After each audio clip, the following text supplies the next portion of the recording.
Good, good morning, everyone.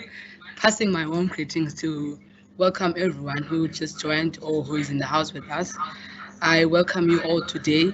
Today we'll be having speakers who will be speaking about their life, what their transition in life and at work. These times are difficult and are hard for some, but it depends on how you accept change. So today we'll be having speakers speaking about their transition in life and at work. Speaking is Ongeziwe Kobojo, a student from the Nelson Mandela University, who is currently battling with her second diploma in tourism management. Oh, that was a joke, but then I'm a first student. But things come through, we move. Thank you. Here I have Miss my lady Jojo with me, who's from the George Municipality. Over to you, Lady J.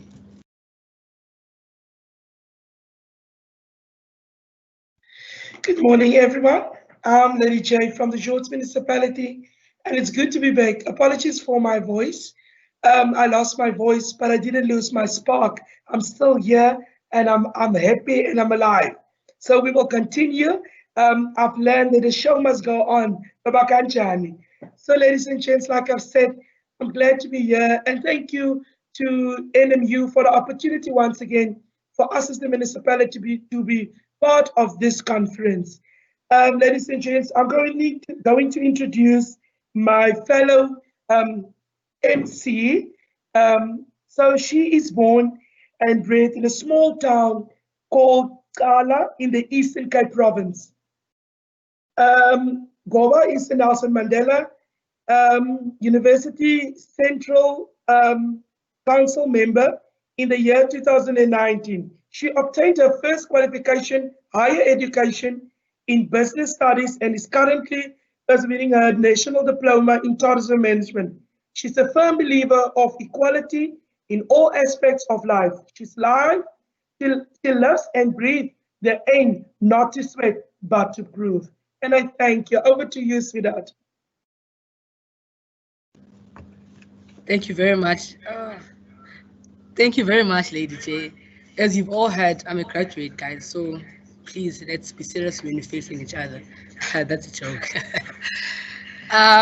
Let me start by introducing my lovely lady, my MC, my partner. Today we'll be having fun. The both of us. If I love, she loves. It's her or me. She was born in a small town called Youngsville in the town, in the Eastern Cape. Grew up and finished her schooling in George. George was served as a chairperson of the George Youth Council from 2019 to 2012.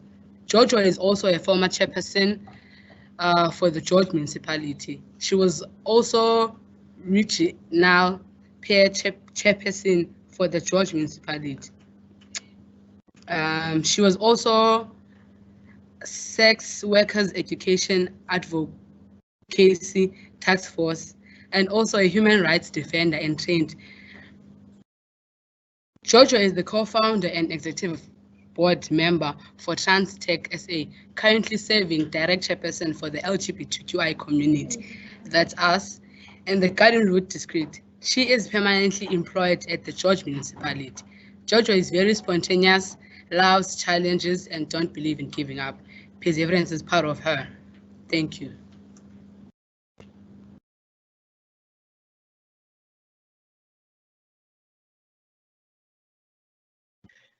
Okay, ladies and gents, we're now gonna head over to Doc to do the official welcoming to all the guests and all the speakers. Doc, over to you. Thank you.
But unsafe money sound.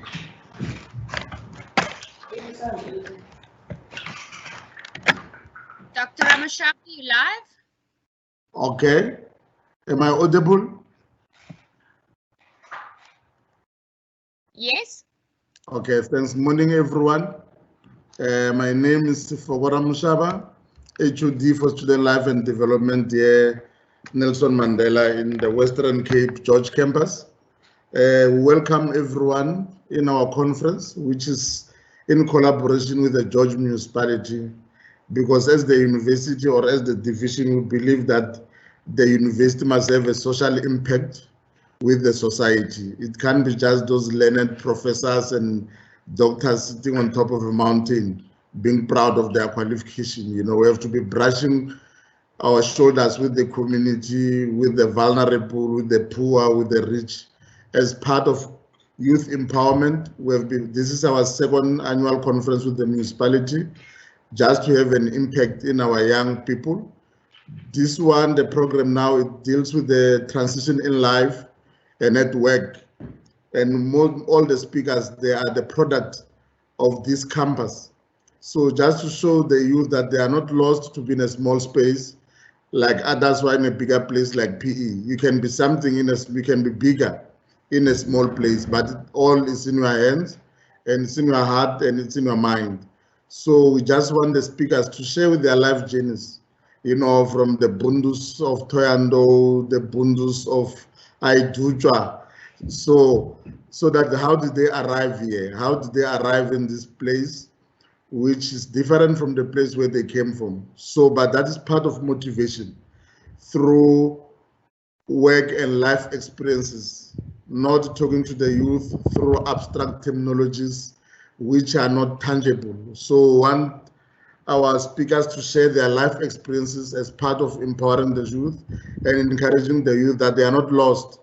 Even if it can be hard, it can be difficult, hunger may come, sickness may come, death may come, all those many challenges, but you have to soldier on. So that is at the purpose of the conference, to share the experiences so that you know wherever you are, everybody passed through that lane or that road. You are not alone. Everybody has been there. That is the purpose of this. With all said and done, we welcome you to the Garden Road, welcome you to the Nelson Mandela as a university, not as a George campus. I thank you and you are all welcome.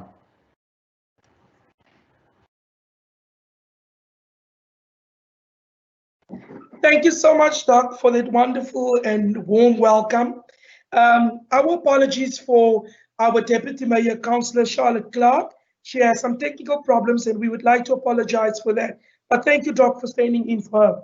Ladies and gents, it's my opportunity, my privilege to introduce our next speaker. I will read something here for you so that you can understand who I'm speaking of. Ramatswana was born in an area called Nzani, which is located in Nzlele village in the Limpopo province. He's one of 5 children born to school teachers. He is happily married to Miss Ramtswana, and they have a son called, what's the pronounce his names, but I will try, Mandisi. He enjoys spending time with his family, evangelism, gardening, eating good food, and anything to do with forest engineering. He spent 5.5 years as a full-time student at the Nelson Mandela University, where he acquired a national diploma in forestry, BTech degree, Masters in Forestry, specializing in forest engineering. His Masters received the NMMU Council Award for the Best Masters in Technology by dissertation in Science, Engineering and Technology. Furthermore, he has also a certificate in Business Management from UNISA. More recently, he acquired a PhD in Forest Science through the University of Pretoria. After his studies, he worked over 5 years in the forestry industry and held various positions as forester, management forest and forestry management for Sapi Forest in the KwaZulu-Natal Midlands area. He performed various roles in civil culture, fire protection, special projects, estate management, and forest engineering. He's currently working as a forest engineering lecturer involved with teaching undergraduate forest users and research. He has authored and co-authored 9 peer-reviewed articles, supervised 2 graduate master students, is currently supervising 3 masters and 1 PhD student. He has presented his research in various local, international conferences held in various countries such as Hungary, Denmark, and Romania. He is also involved community engagement projects where he helps and supports youth in various ways. He is passionate about the future of young people. He quotes, "I believe we need to use the gift of time we have to fulfill our God-given purpose.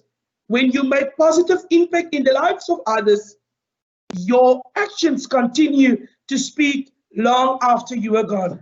Ladies and gents, it's my privilege and yours to bring to the stage and welcome Dr. Ramatswana. Welcome, Doctor.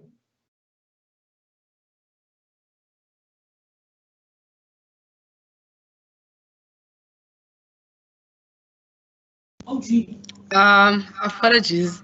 My fellow lady there, she made a mistake. I'm supposed now to introduce Professor Takalani.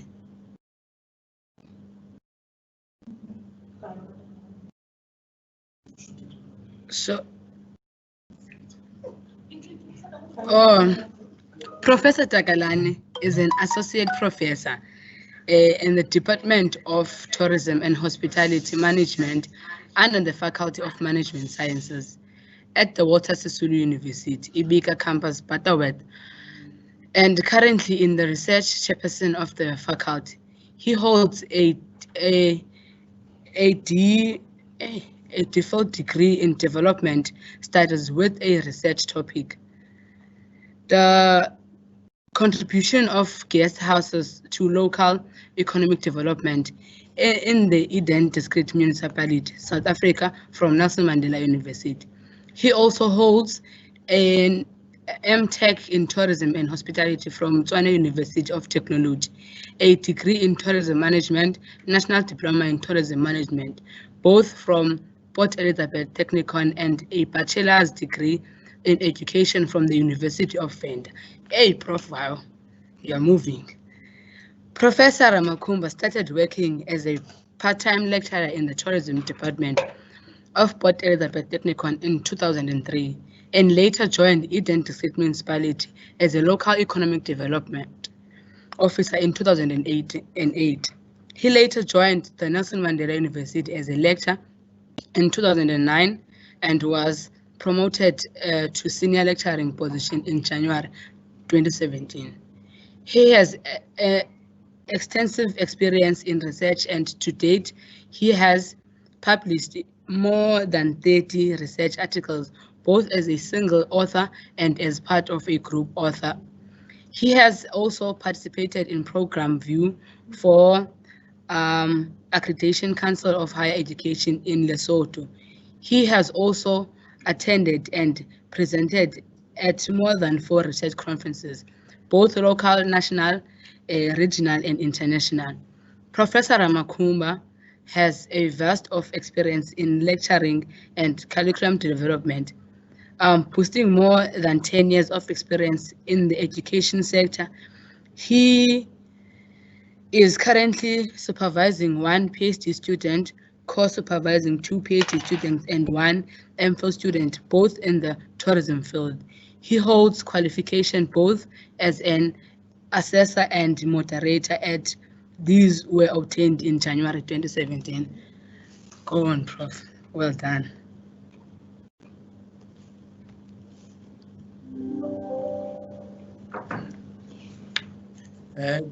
Good morning, everybody, and let me take this opportunity to say I'm privileged to be invited to speak at this conference, and I want to thank the conference organizers for giving me the opportunity to talk about transition in life and at work.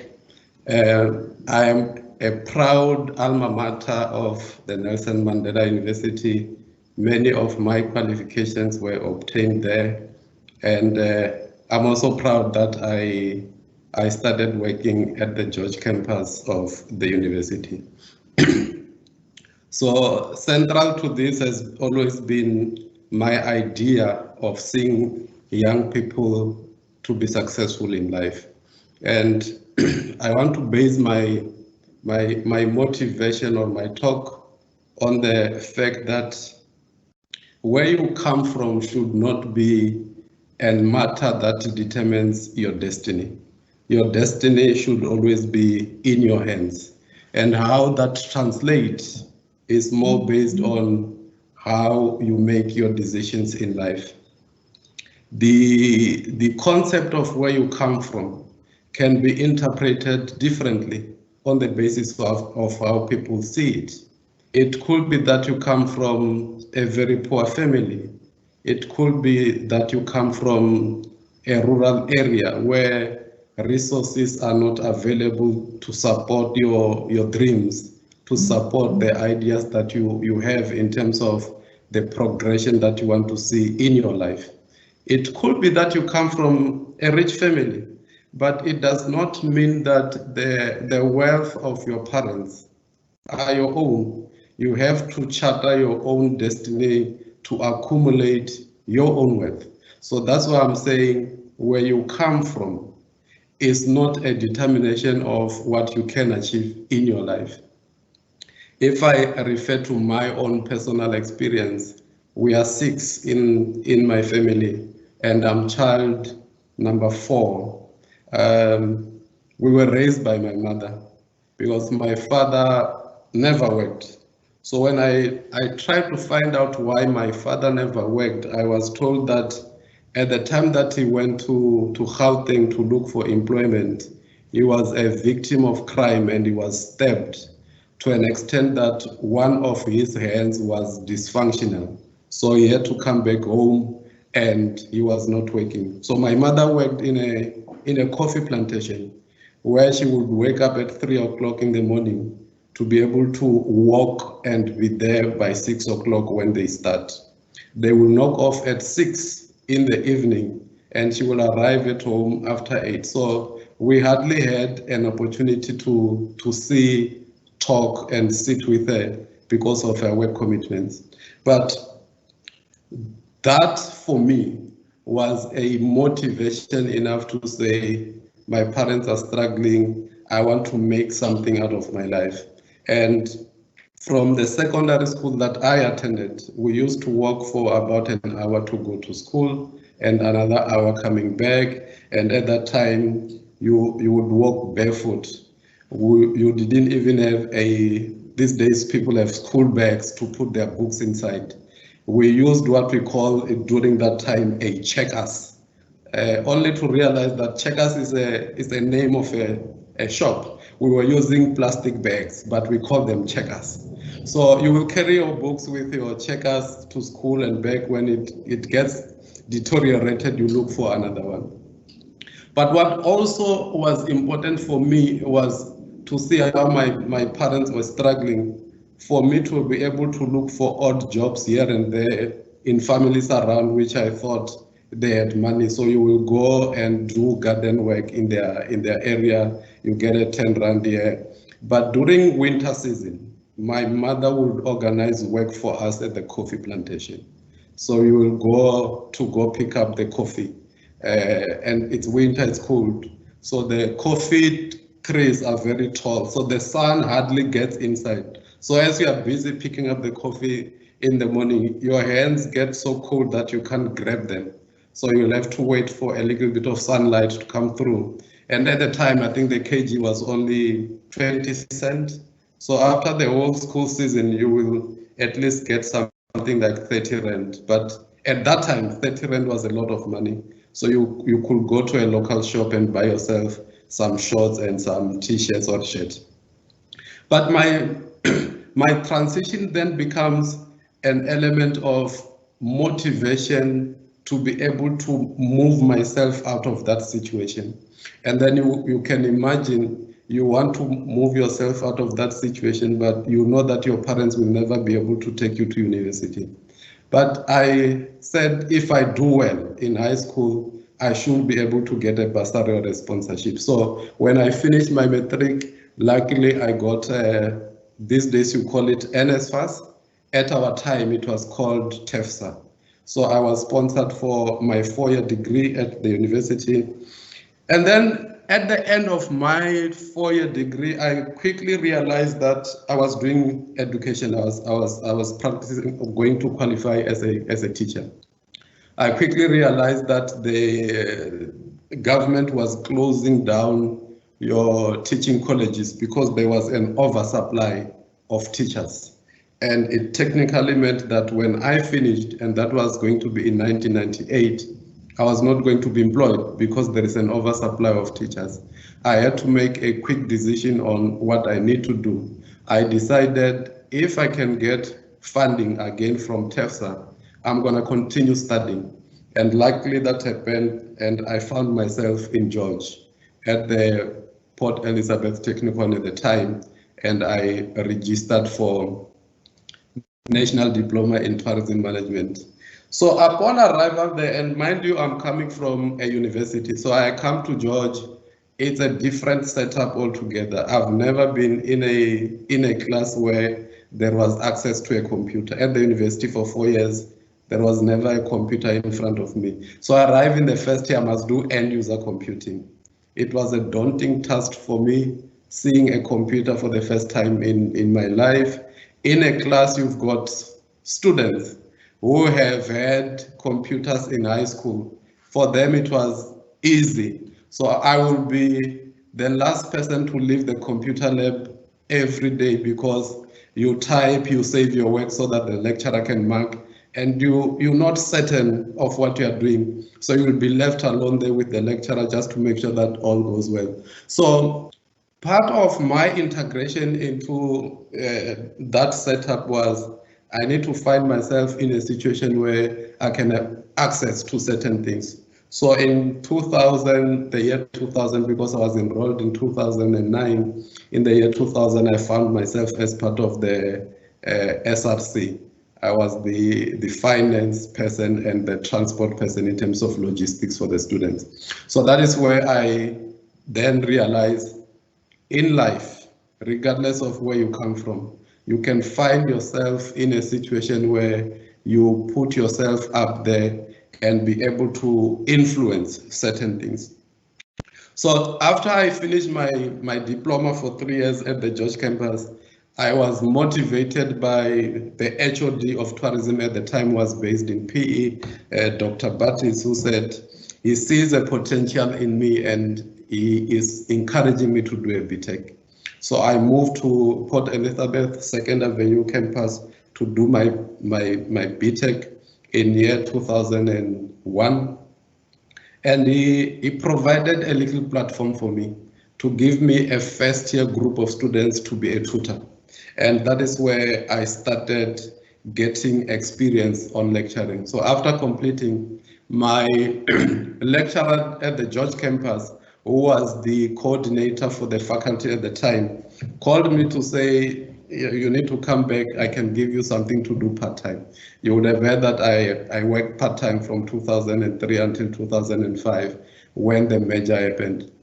And that was the most difficult period in my life, simply because I was working in a space where it was dominant of people who are never part of my own culture. So it was a cultural shock at the same time, but also the challenges that comes with a black person presenting a class of a multicultural dynamics and as a young person. But that needed perseverance on my side. So the reason why I'm raising this is that as you transit into a workspace, do not expect it to be an easy ride. There will be lots of challenges. There will be lots of disagreements. There will be lots of heartbreaks to an extent where you feel, do I really need to be in this space? But that is where you need to find your inner greatest motivation to say, I know what I want, I know what I can achieve, I know what is right for me, and you must fight for your right in that particular space. So that was important for me. And later, after the merger, I got the opportunity to work at the district municipality, a different field altogether in the local economic development space. But the space was dominated by political agendas.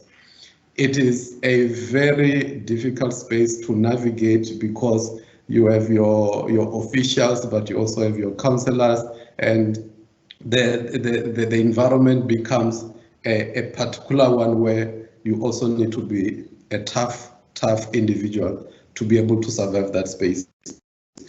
So I enjoyed my time a lot at the municipality because it gave me the exposure that I never had when I was at the university.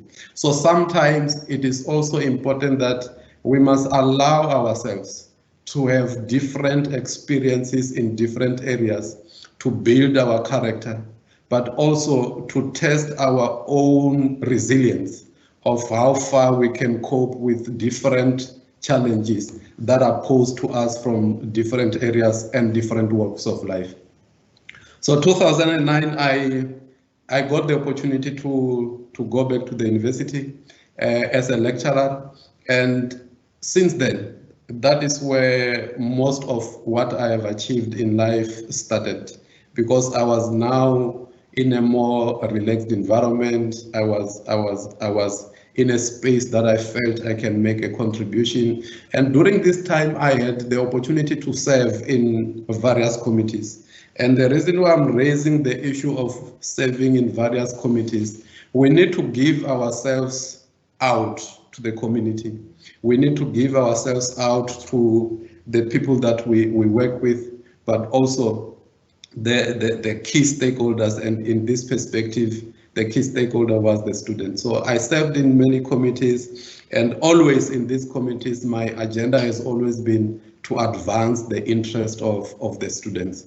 And I am proud of what I have done for many students at the George campus, many of whom could have not have seen the dawn of light at the gates of the university because of different circumstances. And the other important element for me is when one serves for the people, you need to have an open door policy. And open door policy simply means you do not only serve people of your own, you must be receptive of all people from all walks of life, and you treat them the same, you give them the respect they deserve, regardless of who they are. And I'm proud that I opened the door for all the students, whether you were a student from natural resource management or business and economic sciences. I will give you the same treatment and advice that I would give to anyone. And with tourism students, I had many talks with them about what they can achieve in their lives. I motivated them. I would always tell them that whenever they have challenges, whether academic or otherwise, my door is open for them to come, and we can talk and see how best we can resolve their challenges. So transitioning in life and work also means that you must be open to assist people, sometimes in spaces that you are not a specialist, because you can always refer them to the right areas and the right people. So for young people, I think it is important that these lessons of who you are, what you want to achieve with your own life must become central. And that is where leadership will show in you, because the decisions you make today will determine your future. And good leaders always make good decisions. But I also want to stress that to be a good leader does not mean that you will not make mistakes. We all have made mistakes in our lives, but it is how we bounce from those mistakes that makes us good leaders. So do not be afraid to say that I'm not sure if I'm making a mistake. Make a mistake, learn from it, because the experience is the best teacher of your next decision. And in that perspective, you will be able to make coordinated and calculative decisions in whatever you want to achieve in your life. So given that I am now an associate professor, I'm very proud of that particular achievement, but it was because I had focus. I was dedicated, I have set goals, and I achieved those. So it is important that we must also remember that learning never stops.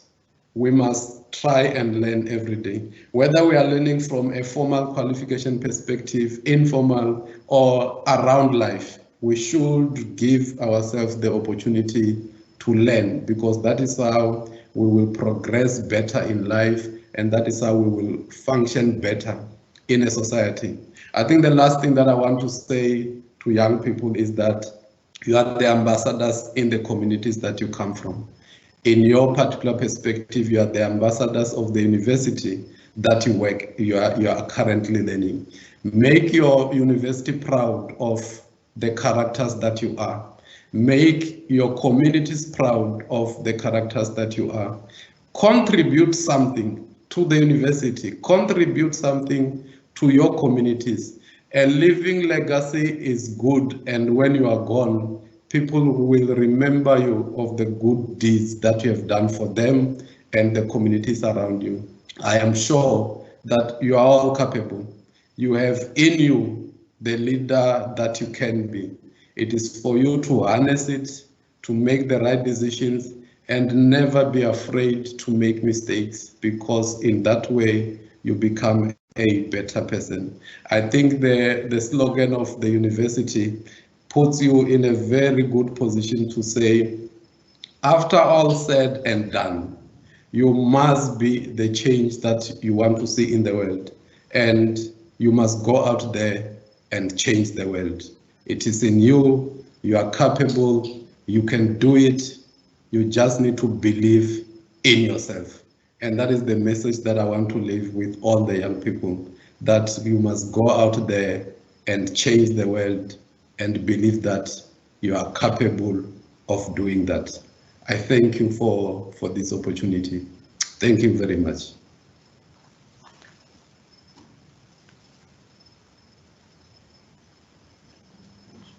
Thank you very much, Professor.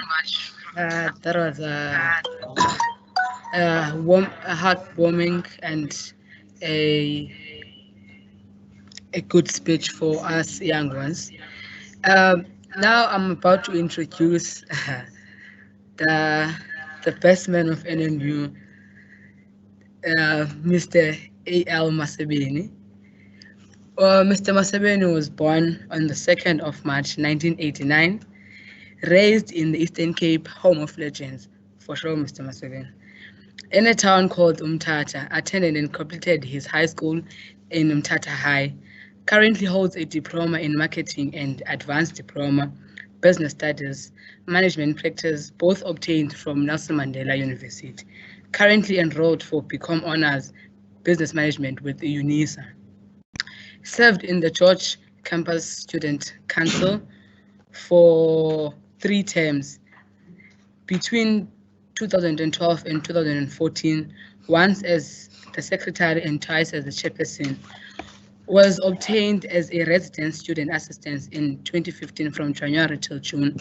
Got another position to be off-campus admin assistant from July 2015 and to June 2019. Started on his current position as the residence manager for Umdoni residents from July 2019 till now.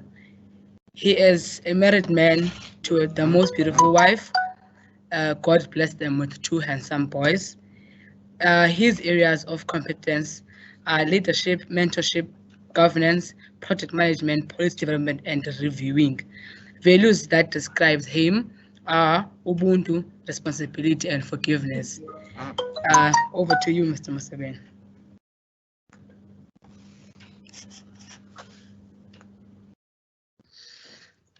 Thank you, OG, for that comprehensive introduction. Good morning, everyone. Thank you for joining us into our second annual conference. And as introduced, I am Anati, and I'm a product as well of this university, our beautiful university, and of this campus in particular, George campus. And I'm a very passionate brand ambassador of the university. I love the university and its branding, and I believe in it strongly. I've prepared a presentation. I hope you all see it. And Prof. Takalani has touched on some of my points. So please do forgive me if I repeat some of the things that he had already mentioned. But it also means that as people who have journeyed this road, indeed, those are the important things that we have noted on the way. And of course, they differed from person to person, how we experienced them and how we actually came out on the other side after experiencing them. So we are really sharing what we have experienced personally. It's not what maybe you might experience, or it won't be an answer to all your challenges, but it's just us sharing what we have experienced thus far. Of course, we are still continuing. It's not the end of the journey. In fact, it's just the beginning. I've termed this presentation, or my life lessons, trust in your journey. You're right on track. And I know this is usually, or we normally doubt this or question it, you know, and sometimes even ask God, where are you, God? You know, when things are not going our way, those who believe in God, of course. So we always doubt our journey and don't believe that we are actually on track because our peers or our friends graduate before us, get married before us, purchase houses, vehicles before us. So we are constantly doubting ourselves. But today I want to tell you, you are right on track. So trust your journey. I would like to start with a quote by the former president, His Excellency Thabo Mbeki, a famous quote, of course, that I also align with. And it reads as follows, open quote: "Those who complete the course will do so only because they do not, as fatigue sets in, convince themselves that the road ahead is still too long, the inclines too steep, the loneliness impossible to bear, and the price itself of doubtful value." Close quote.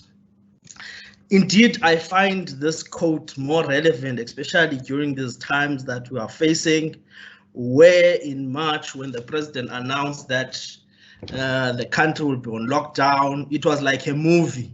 You know, we had 48 hours to go back home, students left their things, you know, they left ions on, even they left heaters on, because it was a rush thing that universities had to do after the announcement that by the president, and they had to take a decision that all students need to vacate residences, especially those that were not international, because those that were international, the border gates, some of them were going to be closed before they were able to make their journey home safe. So we doubted, you know, what is going to happen. We thought we were going for a week or two, but then things got extended. We were on level 5, we came to level 4, you know, level 3, and ultimately we're on level 1. But I know there's fatigue that did indeed sets in on the way that we feel that we cannot wait for the year, or it feels like the year is taking time to end, you know, and it just feels that it's too steep. And of course, it's lonely because the university has its rules that there are no visitations, you can't see your partner, you can't see your friends, you can't see your family, you know, and you even start questioning or doubting the qualification, especially our final or third years, you know, who even doubt, is this diploma or is my qualification, my degree, my master's, my BTech, is it really worth it, you know, for the pain, the loneliness that I'm experiencing. So I find this very relevant currently, and I hope you will also find strength, you know, and comfort in that quote. Your background does not define you. Prof did touch on that. Indeed, how you were born, it does not determine where you will end. I think most, you know, successful or well-qualified people will tell you different stories, you know, that I started as this and now I'm this. So it's not how you are born, you know. It doesn't mean if you are born poor, you'll die poor, or if you are born rich, you will die rich.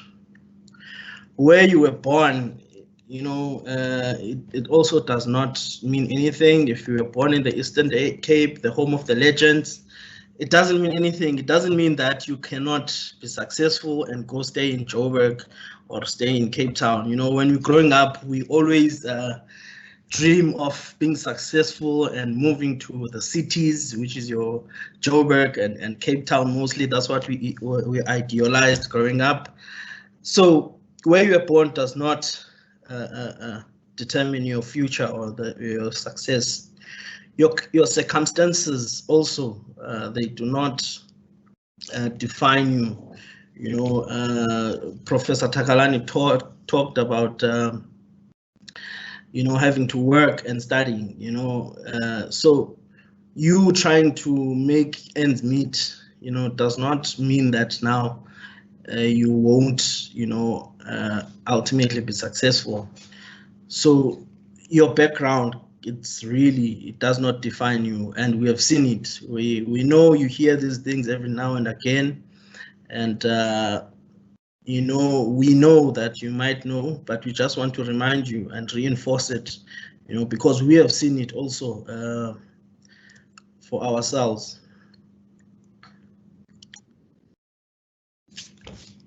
Believe in something, you know, there's a saying that if you stand for nothing, you'll fall for anything. You know, I'm a strong believer when things are getting tough, you know, or when you are really struggling with something.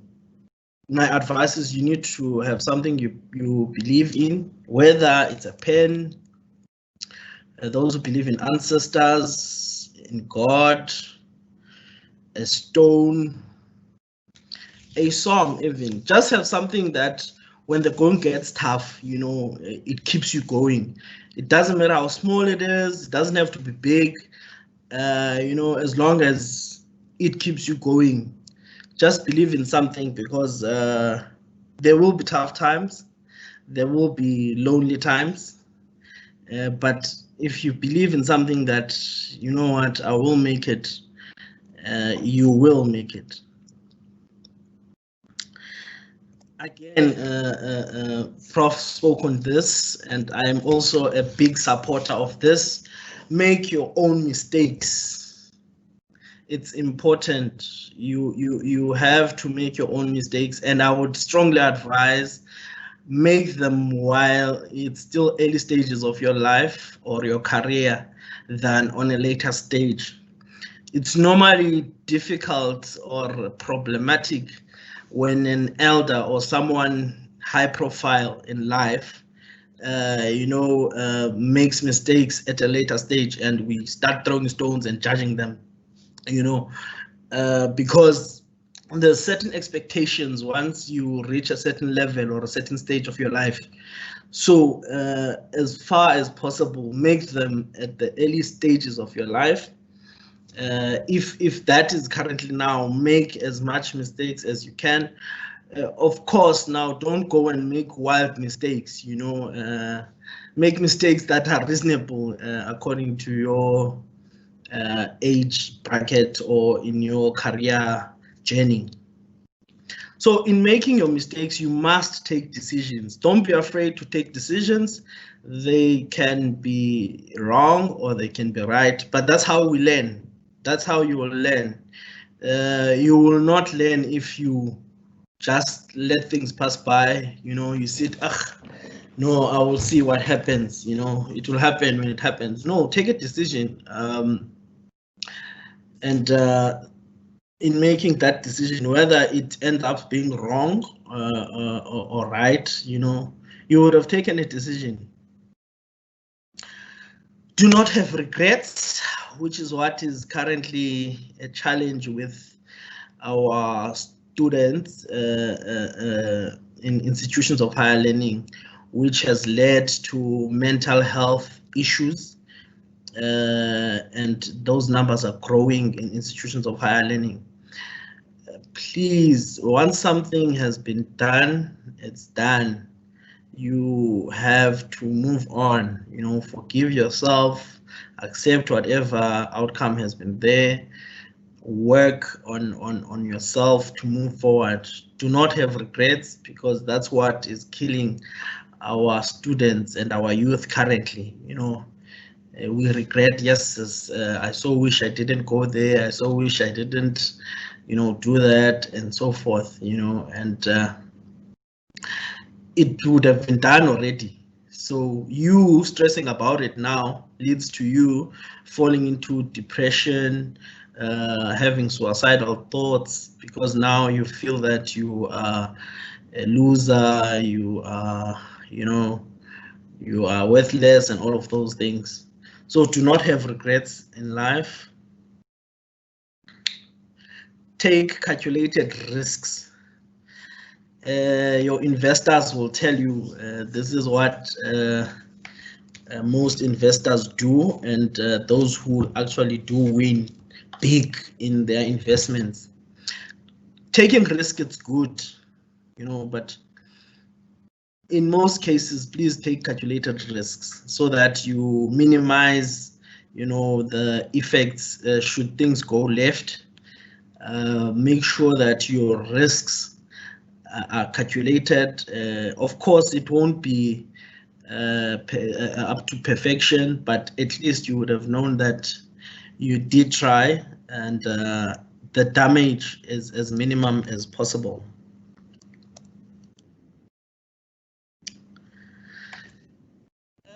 Forgive without any conditions. This is also tricky, and we struggle with this. You have to forgive yourself. I failed standard 1 and standard 2, and I ended up being in the same class with my younger brother in that journey, and I was so angry at myself through my primary school life, because now my younger brother at home is now my classmate at school. Now you have that challenge that in terms of the hierarchy at home, you are now on the same level. you know, and it took time for me to actually forgive myself, because even at varsity, I failed, or I repeated modules twice. So the number 2, I was born in the second, and I failed twice in primary and in high school. So the number 2 is my number. And he ended up graduating first before me, you know, as my younger brother. And you can imagine the amount of pressure and you know, family looking at you like, what's happening with you? Are you okay?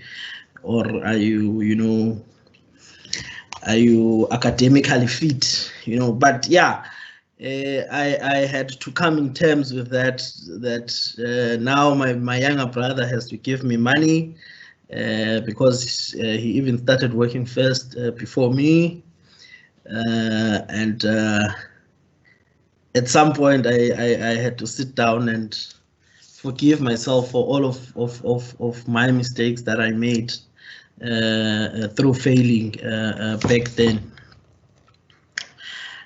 Forgive others. We also struggle with this. It's easy to say, yes, I know, but it's not easy to do. But what if you know, carry the grudge, or if you don't forgive, you know, the weight or the anger, you know, stays with you than the person that you are not forgiving. That person is walking freely, they are living their lives. So forgive others. It's important in this road. Otherwise, you will sleep with pain tablets, headache tablets, you know, especially at work. You know, people are different. In fact, even in your journey in university, you know, we meet different people from different backgrounds who do not conform to our norms and values. They've got their own way of doing things, you know. So if you are going to get angry every time and you don't forgive, you know, you will be the one that suffers. People will be leaving because they do not conform. So that they do not conform to what you believe in.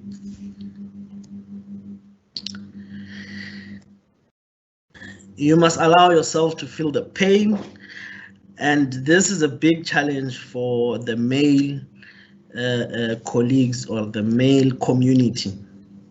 I'm not saying it's not a problem for females, but it's a problem for males. You know, we don't want to be vulnerable. We don't want to go to that side where we actually say, let me let it out, you know, I've failed, I'm down, I'm out. You know, we still pretend. We still want to continue with our pretending that everything is fine, because that's what the world and our upbringing expects from us, you know, that we need to be strong, but we need to allow ourselves to feel the pain. Do not numb your feelings. You must express your feelings so as to avoid that mental health issues and you know, subsequently leading to depression and suicidal thoughts. Do not block the pain. Whether you smoke, you know, people say, if I smoke, I'll feel better. If I go drink, I'll feel better. Or if I go for a jog. Sometimes those things do not work, or if they do, they just work for a certain period. They do not deal with your problem or whatever you are facing. So do not block the pain. Allow yourself to feel that pain. Allow yourself to be vulnerable. This is what Fees Must Fall taught us when it started in 2015. Be content with uncertainty. And again, the pandemic has also, you know, brought that back, that we need to be comfortable, you know, that things will not stay the same. And we must embrace change. You know, when the whole online thing started. You know, we were struggling with a lot of things. Will I have enough data? Some people do not have the device, the issue of connectivity, you know, but now we're able to attend meetings, we're able to attend conferences, we're able to attend classes, you know, do some courses that if things were still as normal as before the pandemic in the countries began in March, we would have not been able to do so. So we must not be, you know, stagnant. We must embrace change, and we must allow change, you know, to happen. Allow growth to take place. Sometimes you will be expected to grow faster than your age group. You know, some of you are having to support their families, their siblings. So those are the change that you must allow yourselves to go through, and be willing to learn new things. Yeah, I think everyone, we learned a new thing. You know, before we did not, you know, Microsoft Teams, we did not know it existed, but it was there, you know. But then when the pandemic started, now we had to move to online, and now we started having to learn and know these things that existed, your Zooms, you know, there's a lot of things, you know. So be willing to learn new things. And to do that, you need to unlearn the old things. You know, Dr. Sfogo always says that he was born before technology. So he's one of the people that had to first unlearn the old things that he was used to, so that he could learn the new things. Now he's, you know, a pro when it comes to these online programs and all these things that are happening online. Gain new knowledge. Of course, when you encounter or discover something new, you will gain knowledge in that. Explore different things. Yes, we wanted to have this conference through Zoom, but we realized Zoom has, you know, limitations in times and numbers and all those things. So in life, you need to allow yourself to explore different things and be exposed to different things. Stay humble. Doesn't matter. Prof put it nicely, you know, open door policy. Doesn't matter who requires your assistance or who approaches you or who you interact with. Your qualification, your money, your background, your current position or your current job does not elevate you from the next person. Always stay humble. Never think you are better than the others. You are not. Do not pretend, which is also another big thing amongst the student community. You know, students pretend each other, especially those that are in sharing rooms. Then they end up fighting most of the time that they spend together. And now the other one would have to go away and not be in the room in most of the time. So yeah, do not pretend. If you don't like certain things or you are not used to certain things, communicate them and then see how other people receive it and what you can do from there. Network as much as you can. Also, it's a big thing that is currently happening. You know, they say it's not who knows you, who you know, sorry, it's who knows you. So you might not be there, but if, I mean, a person that knows you is sitting on a certain table, they might be able to speak on your behalf. So that's also important to network as much as you can so that people can know you. They can know what you're all about, and yeah, they can speak on your behalf in those tables that you need to get assistance from. And yeah, that's my end of my presentation. We really wish you well in the upcoming exams, those that have exams towards the end of the year. And it's not the end of the world. We are definitely evidence that things actually do get better with time. Tough times do not last, but tough people do. So yeah, do not let this disappoint you or make you feel as if, you know, this year was not your year or it was a difficult year. Just embrace it as change. You know, it's something that we are all not used to, but we will definitely overcome. And yeah, thank you so much.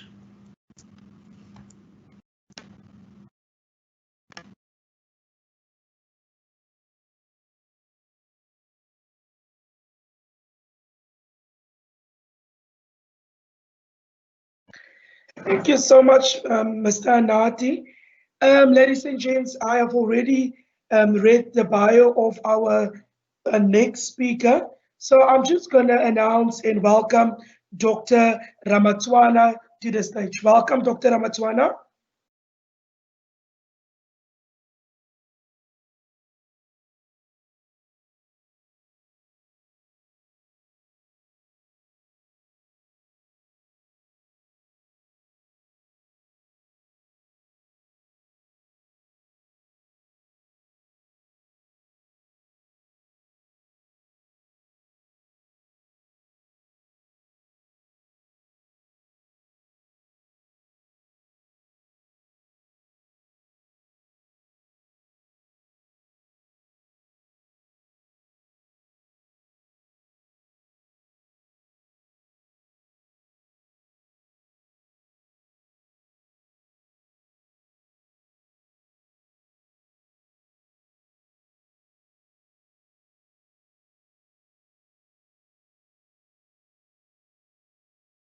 Am I live? Can you hear me? We can. Okay, thank you. Yes, we can proceed. All right, thank you. Good morning to everyone, and thank again to the organizers of this annual leadership conference. I just want to thank them for the opportunity to be able to just share some thoughts based on the theme that has been given about the process of transitioning between life and work. And I have a brief time, and I'm quite fortunate that I've had two unique individuals that have already presented ahead of me. Perhaps it makes it difficult for me because a lot of the things that they've spoken about, I'd already included as part of my talk, which is good because it seems there is consistency about some of the important things that one needs to take note of. But what I've decided to do is I've structured my journey slightly differently. And I've structured it in the form of more of a little motivation with some snippets of my life journey in between. So yet again, thank you. And I've themed or gave the topic of my talk today to be keys to transition in life and at work through excellence. So just to start off, I just want to say that the process or the word transition is quite unique because it talks of that it's a process or a period of changing from one state to another. It can be a condition from one condition to another. And at any given time, each and every one of us is in the process of transitioning to some phase. When we are born, we transition from the womb to this world. We transition from childhood to adulthood, and we transition from adulthood to old age, and we transition from this world to the next when we die. So there is always some form of transition that is taking place in each and everybody's life. But what I want to just indicate is the first part or the first stage of transitioning of when we are born. Each and every one of us is born differently. We are born unique, and we do not have control over the circumstances of how we are born. Our family, our backgrounds, those are things that we do not really have control over. We are born into them. And the story of many young people that we work with or we speak to is that of perhaps you came from a poor family or a rich family. Perhaps you have been raised by a single parent or both parents. Perhaps you came from a public school that was under-resourced, or you came from a good school. Perhaps you came from a family that was abusive, or a good family where you were well taken care of, or you came from a family where there was rejection or no love. But all those things are not things that you can control. Those are things that perhaps you have grown into and you were born into them. And quite often people are born into those situations, and they allow those situations to define who they are. Perhaps you've been told that you are a failure and you will never succeed in life, that your life will never amount to anything, that your dreams of changing your family situation or changing your situations are not achievable. But today I just want to tell you and encourage you that those are lies from the pit of hell. And before anything that comes into your mind, before any physical transition can take place, there needs to be a transition of the mind. And that has to do with a change in the way in which you perceive yourself, that you must know yourself as a unique individual that is talented, and that there is nothing that you set your mind on that is not possible for you to achieve. I have a story which talks to me quite deeply. My wife, Nontetelelo, perhaps some of you know him. She grew up in quite difficult circumstances, and I use this as an example to show, because you've had some male illustration, but just to bring a female illustration to this.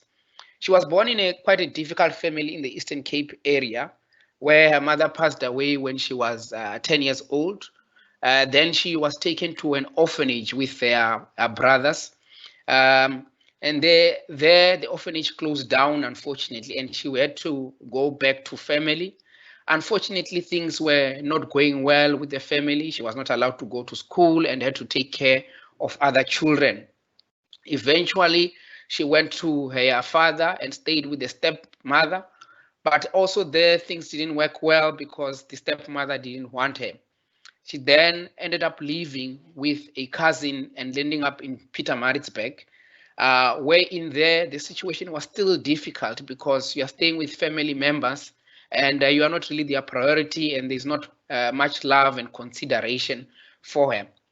Eventually, she was identified by a school teacher who then unofficially adopted her and welcomed her into her own home.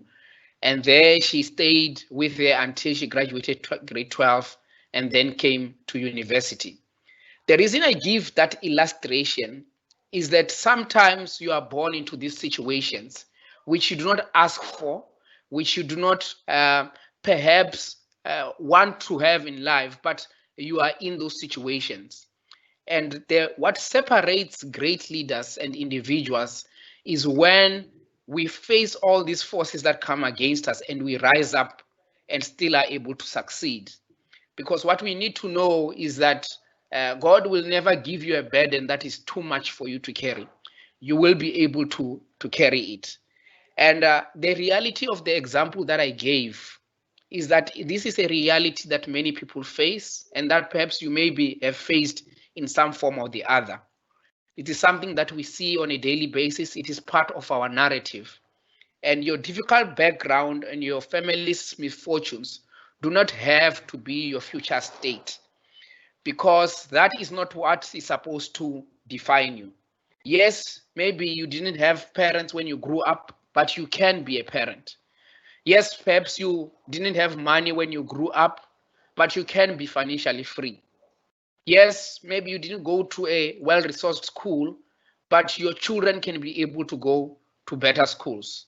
So definitely what is in your control is the ability of how your life turns out. And as Prof. Ramukumba indicated, it all boils down to decisions that we make on a daily basis. Ultimately, the cumulative decisions that we make is what will then determine what our destiny will be like. Secondly, I want to talk about excellence as being a core to the transition between life and work. You see, there are some important keys that one has to take note of in terms of this transition process. If you want to successfully transition, then there are some keys that I'm going to talk about. Key number one, I think this is a practical one for my life, and I'll give you an example of what it is all about. Key number one, I want to just say, is to avoid mediocrity. And mediocrity is the quality, the characteristics of wanting to do things or just being average or ordinary. Often people fall into the trap of wanting to do the bare minimum to get by in life. We are living in a time when people feel like mediocrity is fine and it's acceptable, that just doing the bare minimum is fine. Just if I get a 40%, it's enough to get me out of trouble. I'm okay. And I want to tell you, maybe perhaps pose this as a question. If you were to take a trip with a plane, and you jumped into the plane, and you know, typically they will tell you about the safety features of the plane and so forth. And the pilot spoke, and he indicated, and he told you as a passenger that he actually got 40% for his pilot's license. Would you be confident about the skills of that pilot? Of course not, because that person has not even grasped 50% of the content that he is supposed to know. So that's the challenge that we find ourselves nowadays, is that people have become stuck in this mediocre mindset wherein they feel underperformance and just doing enough to get by is enough. But the opposite of mediocrity is what we call excellent. And because excellence is what you want to do by reaching your best potential and doing the best you can when you have the opportunity and with their given talents. I'm not talking about being a perfectionist, but I'm talking about using your talents that God has given you to reach your best potential. Each and every one of us has been gifted, and most of us have interests in very different things. But ultimately, what is important is, if you want to reach your potential, you need to be dedicated and willing to take the leap. Great potential is like gold that you travel with everywhere you go. You will never have access to it unless you dig. You need to be able and be prepared to work hard to be able to access this potential, because it requires a lot of effort, hard work, as well as dedication.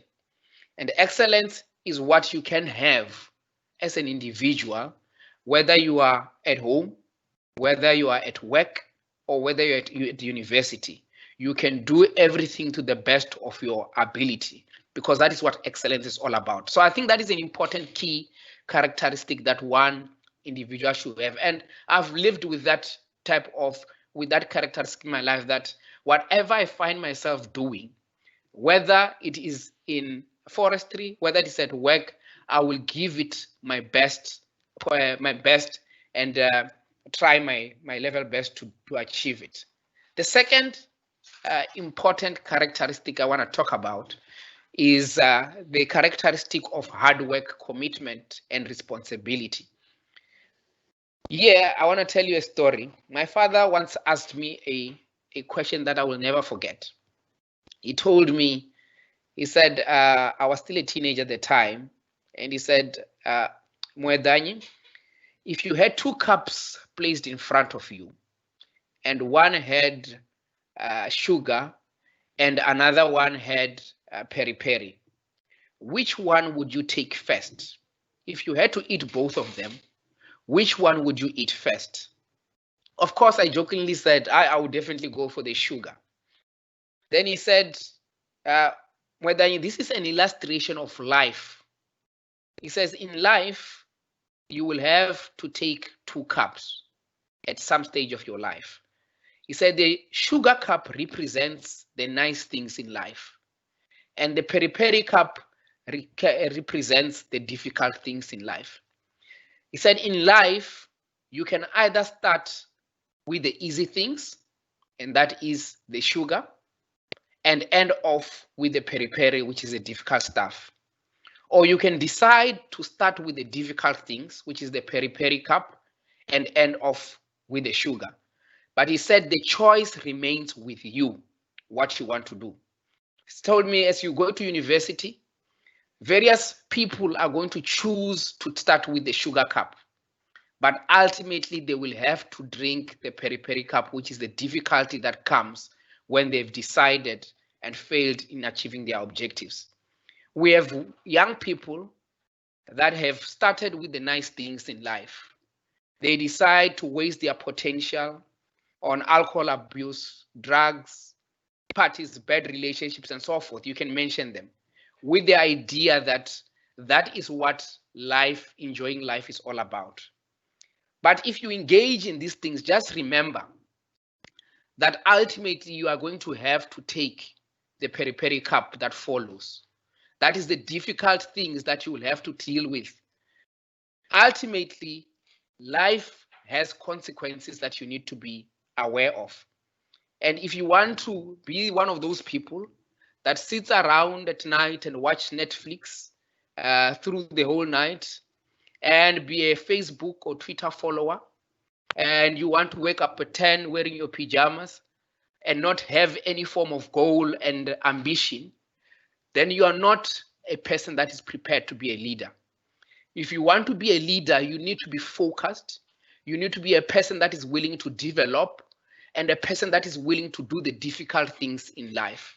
Be willing to start off with the difficult things, because when you do the difficult things, the good things will then follow.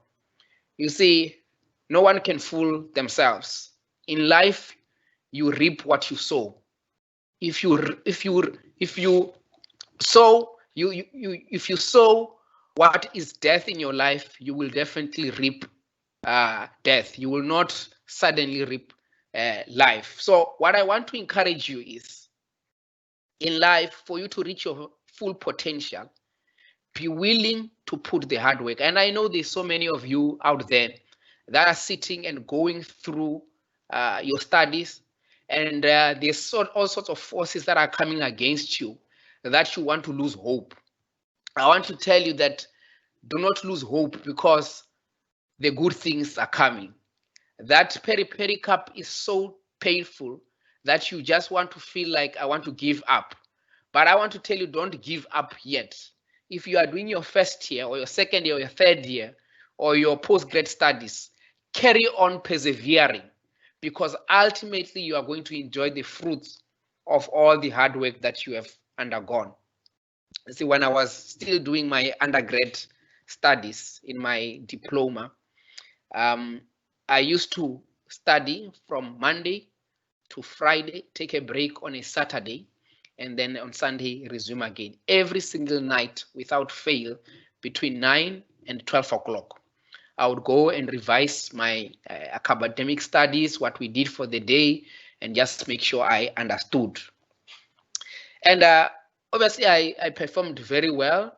In my first year, I basically got all distinctions on all my subjects. And I'm not saying this as a boastful way, but I want to make a point here that is important. And quite often when the colleagues or my classmates saw the good performance, they thought, sure, you are a genius. And I used to tell them that I'm not a genius. There is nothing special about me. There is nothing special about the way I am. What I do is simply that every evening I go through the work that was covered, and make sure that I understand. And between 9 and 12, and you can join me if you want to.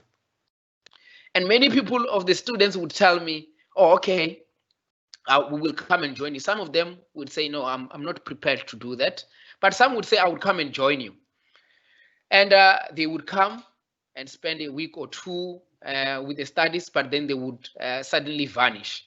And some would come and spend time with, but they would spend half of the time busy on their phones. So I want to tell you that sometimes just because people are achieving great things, there is a story behind why they are achieving those great things. Be able and willing to investigate and be willing to pay the price that those people are paying if you want those great results. My PhD journey was tough. I was working full time and I had a family, and it took a lot of sacrifice. I would have to sit quite often in the evenings, sleep at 2 or 3 in the mornings just to get through some of the content, still waking up and going back to work in the morning. And sometimes that is what life is. If you want to achieve great things, you need to be willing to pay the ultimate sacrifice. And it is temporary, because when you go through those experiences, they build something in you. They build something in your character. What I want you to take note of is, remember that the prize is the path to the prize is much more valuable than the prize itself. It's because that is when you grow. When you go through these experiences, these difficulties of life, that is when you are able to develop. That is when you grow, and that is when you are able to have an experience of what you are able to do. And thirdly, the last key I want to talk about, there's a lot, but the last one I want to talk about is be a person of integrity. Integrity is defined as the quality of being honest and having strong moral principles. And this is a characteristic that each and every one of us should possess. If you want to be a great leader, then you have to have the character of having integrity. This is a characteristic that I see that is slowly being eroded amongst many of us as young people. There is a lack of this even amongst old people. In South Africa, if we want South Africa to be a successful story, we need young leaders that will have integrity. And integrity means that I am willing to do the right thing, even if nobody is watching, even if nobody is looking at me, even if there is no police over and above looking at me. Integrity means that if I'm writing a closed book test online and there is nobody there to invigilate me, I will still do the right thing and not cheat, even if it means that I will not get the best mark. Integrity means that even when I'm entrusted with resources to serve the needs of others, I will still be a good steward and not look for ways to benefit myself, family, or friends. Integrity means that even if I'm in a position of authority and I can manipulate people to do what I want and fulfill my personal agendas, I still will not do it. Why? Because I know that this is not the right thing to do. I know that there is a greater person that I must account to, that is God, over and above any man. So the secret, even whatever is done in secret, God knows, and you will have to account for those actions one day. It is important that we as leaders have a moral standing, that when everyone may be doing something wrong, and we know that it is not right, we must be willing to accept and stand and not allow our morals to be diminished to something that is worthless. As you transition in this work, you will face different forces that will want you to comply to some of the undesirable norms in life. But what I want to challenge you is to be a great leader. Sometimes you must stand. Great leaders never compromise on their moral standards in return for temporary satisfaction or pleasure. Remember, there is always free food at the end of a fish hook. It means that beware that there may be things that are seeming easy and available, but it is a trap in your life. And as I come to a conclusion, I want to talk about the future of continual development as a young person. Firstly, never stop changing or pursuing the desire to improve yourself. Continue to study and develop yourself. And I know quite often many students, when they get to the end of a diploma or degree, they think, sure, I'm done for life. I'm never looking back to my studies. But there is more to life than just a once-off intervention to secure employment. There is more to life that you can experience when you challenge yourself. Never stop learning. And learning does not only come from people that are older than you, but it comes from people that may be younger than you, older than you, but keep an open mind to be able to learn. Secondly, the best time to learn and the best time to do things is right now. Often people wait for the ideal conditions to do things. If you wait for things to be just right and for everything to be in place and to be aligned, unfortunately, things will never work out for you. There will always be a good excuse for you not to achieve certain things. But if there is something you want to do it, take a decision, take the chance and do it. Because you are never guaranteed of tomorrow. What you have available in your life is what you have right now. And this is one point that was mentioned consistently across by the other speakers, and that I want to emphasize is help other people.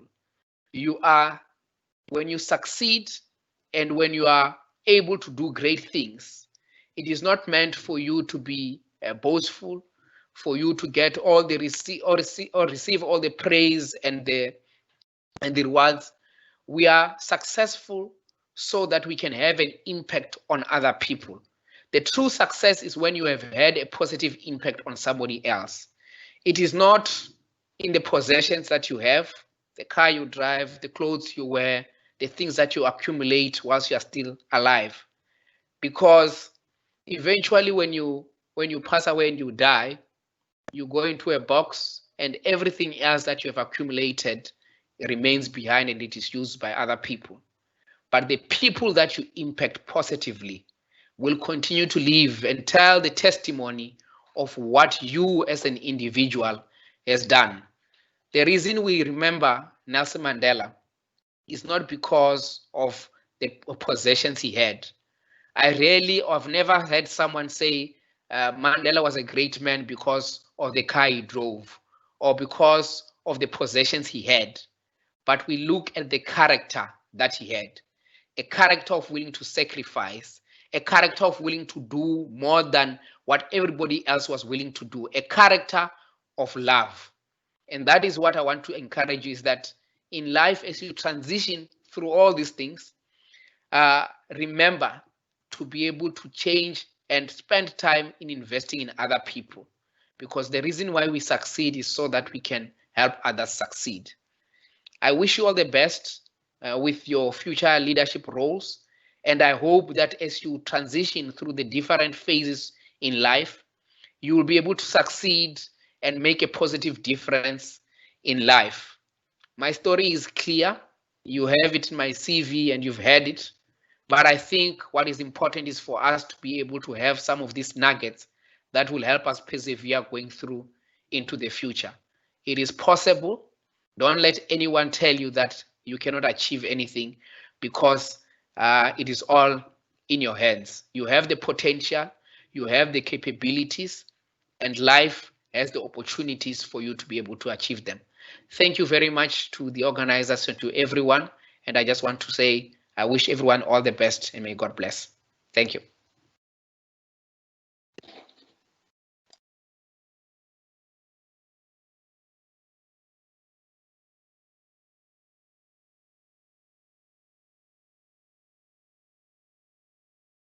Can you unmute yourself, please?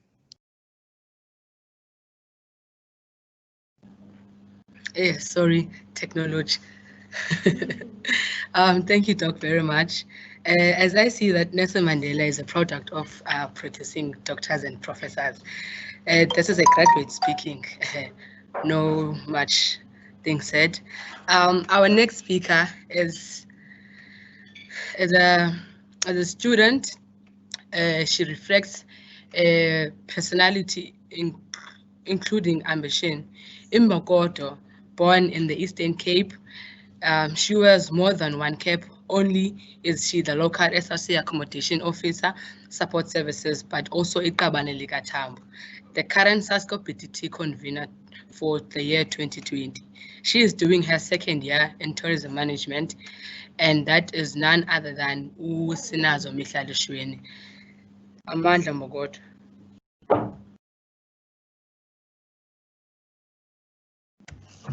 Amanda, a very good morning to you, ladies and gentlemen. As mentioned by Ms. Koboto, my name is Sinazo Mihlalishweni, and I'll be the facilitator for the questions and answers session for today. But before we dive into the questions and answers, I want to make a quick reflection, because something that all the speakers said today stuck with me is that where we come from does not determine where we're going. So our background can never determine who I will be in the near future. So I want us to take a minute and soak in the statement, because I totally agree with it. Because today we are a generation that can never be labeled as a generation of victims of circumstances. We can never say that if only my mother was successful, if only I had money to attend university. We have been afforded with a number of opportunities. So this has really stuck with me. Where we are now does not determine where we are going. So another thing that has been mentioned a number of times, integrity and leadership. Integrity and leadership do go in hand.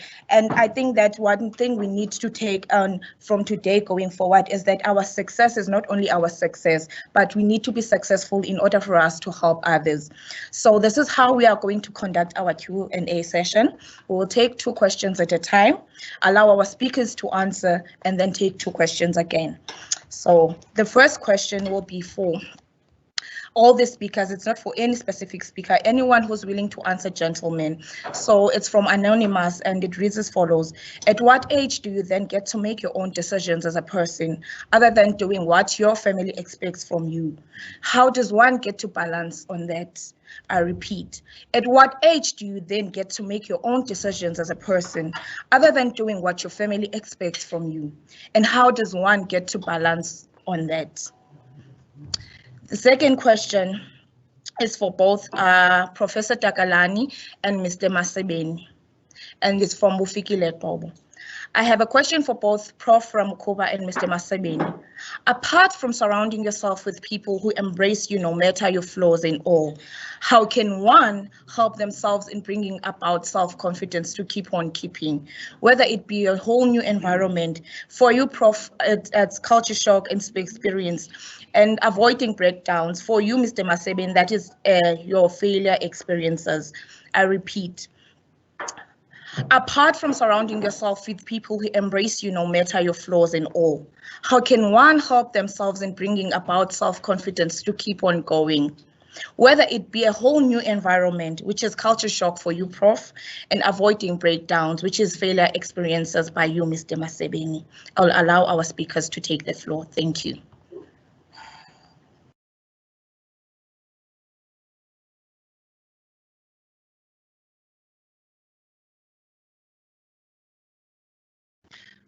Prof. Takalani, do you want to go first?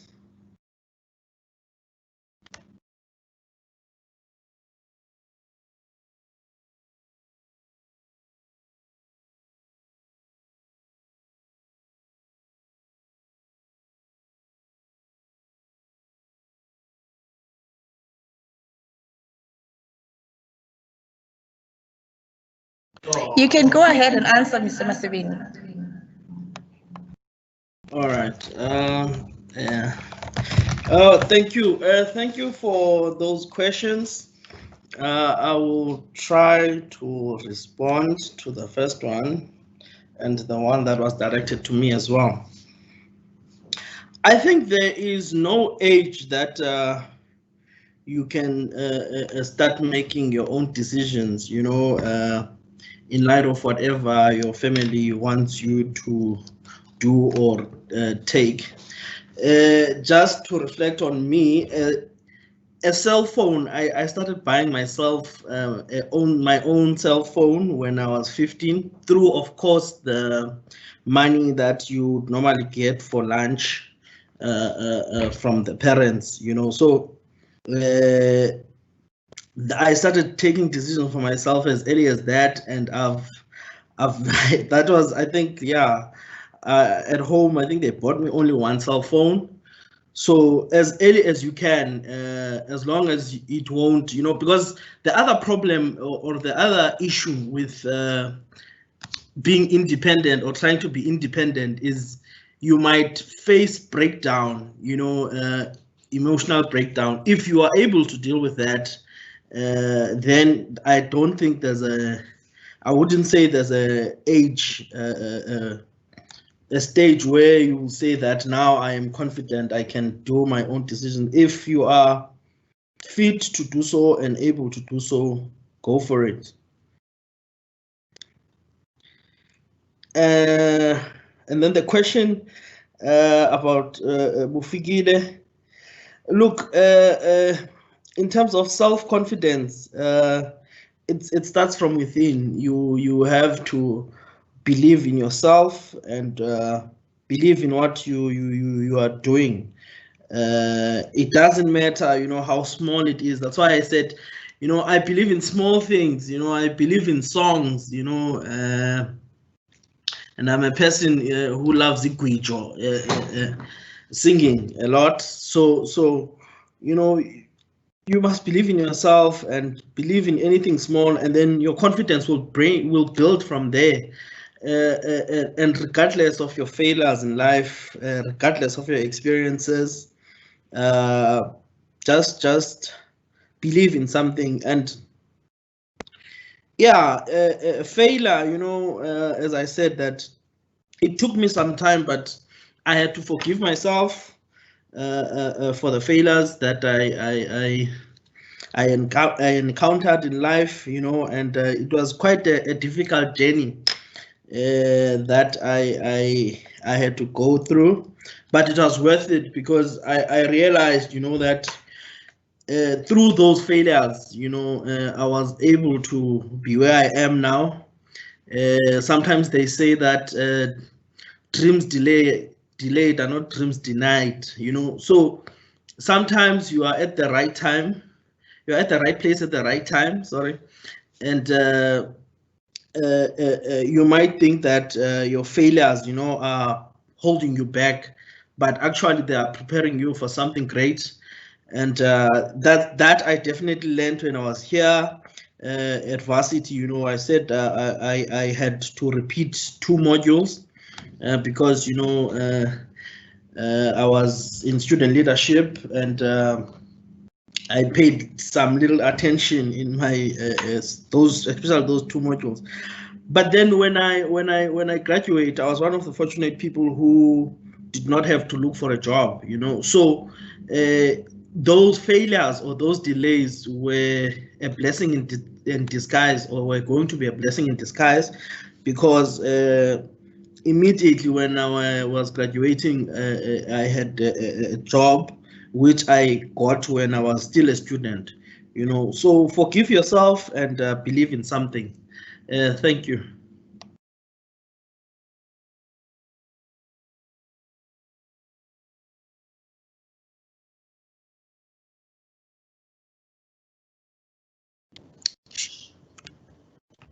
Thank you, Mr. Masebeni. Prof. TK, do you want to say something?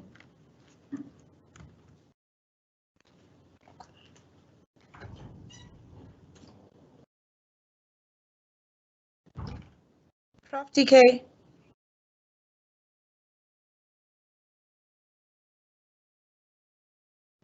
Okay, let's move on, ladies and gentlemen. I have a question for you, Dr. Ramatswana. I want to know, when transitioning from school to work, how important is mentorship?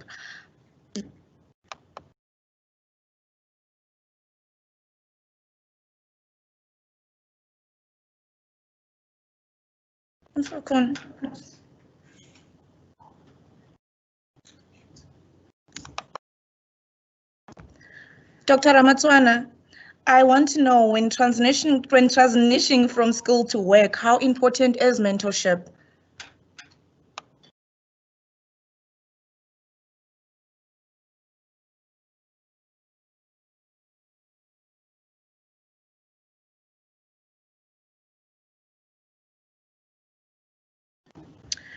Prof. TK, are you with us?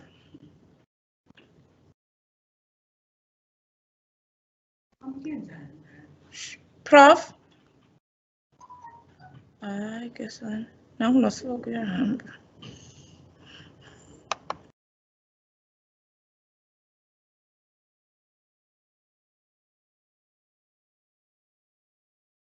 Okay, Mr. Masebeni, I will pose another question to you. From being a student leader and transitioning from school to work, how did you respond with criticism from those who were in management during your school days? From being a student leader and transitioning from school to work, how did you respond to criticism from those who were in management during your school days? That's for you, Mr. Masebeni.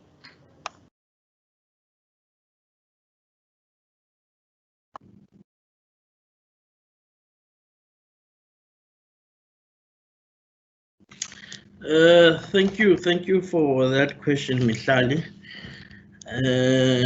I hope this is the last one. The other speakers must also contribute. I'm not sure what's happening. It's probably technology. I think for me, it was a very difficult journey and experience because one, when I was transitioning, I had, in fact, even during my student leadership days, I was sitting with my lecturers in meetings where we would normally be in different sides of the table. And now having to transition from that to actually becoming a colleague, it was very tricky. Even to this day, there are still some colleagues who still see me or how do I put it? Deal with me as though I'm still a student. You know, it's really not an easy journey to transition from being a student in a particular place and having to work there. So it has been very tricky. And you know, when I was an RSA, of course, there was a res manager. Now that res manager, we are actually colleagues. We are in the same position. I'm now a res manager. So there are those things that you are a student, or you were a student while I was working, and now you are working, and it's difficult to toe the line sometimes, and you constantly need to remind other colleagues that you are no longer a student now. Can they please address and deal with you as a colleague? So it's constantly going back and forth, but it has really changed, you know, a lot because you need to claim your space. I believe in that, and you need to communicate that so that people understand your position. You know, so yeah, it wasn't easy, but we have definitely transitioned fine from being a student to being a staff member here. Thank you.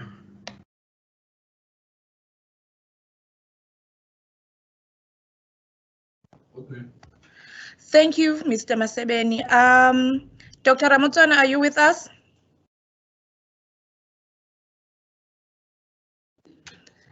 Dr. Sifoko, I would like to pose a question. Dr. Sifoko? Dr. Sifoko, when transitioning from school to work, how important is mentorship? Yes.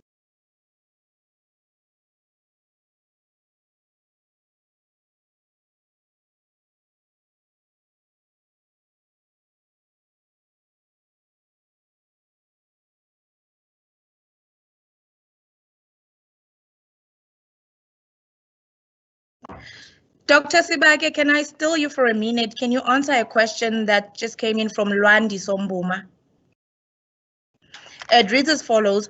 I would like to point out the generational gap between the said speakers and the ideal audience. The generational gap is very broad. We are currently living in the age of instant information provided by the various platforms, ranging from social media, blogs, Google Scholar, etc.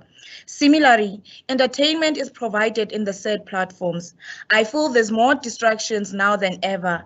In that sense, we find difficulty focusing on daily productive activities and rather opt for socializing.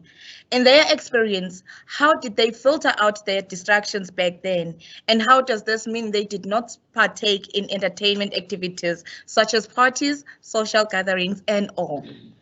I repeat, in your experience, how did you filter out distractions back then?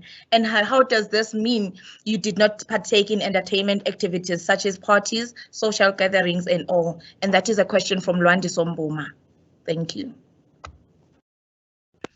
Well, as you said, you have stolen me.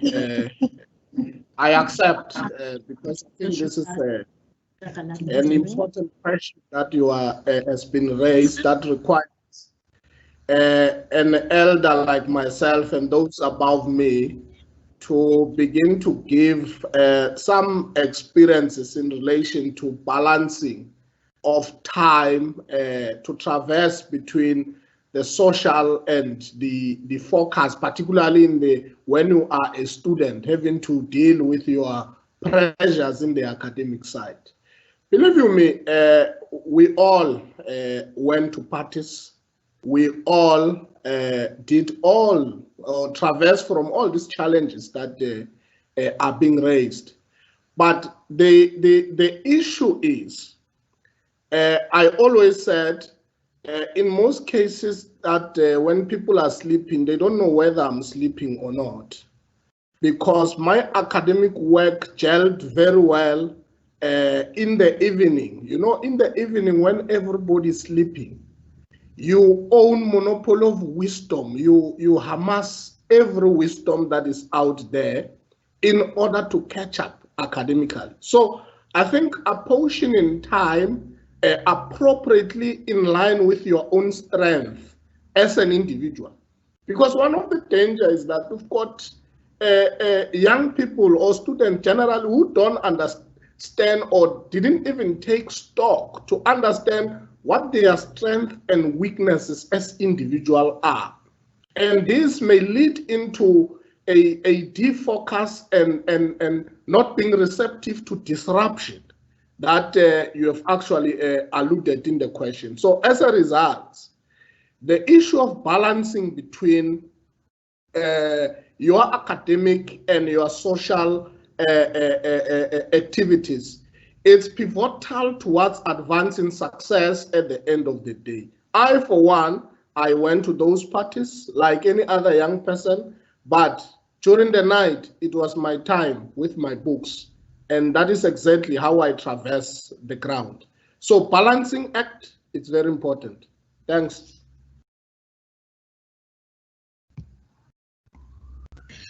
Thank you, Dr. Sibake, for those kind words.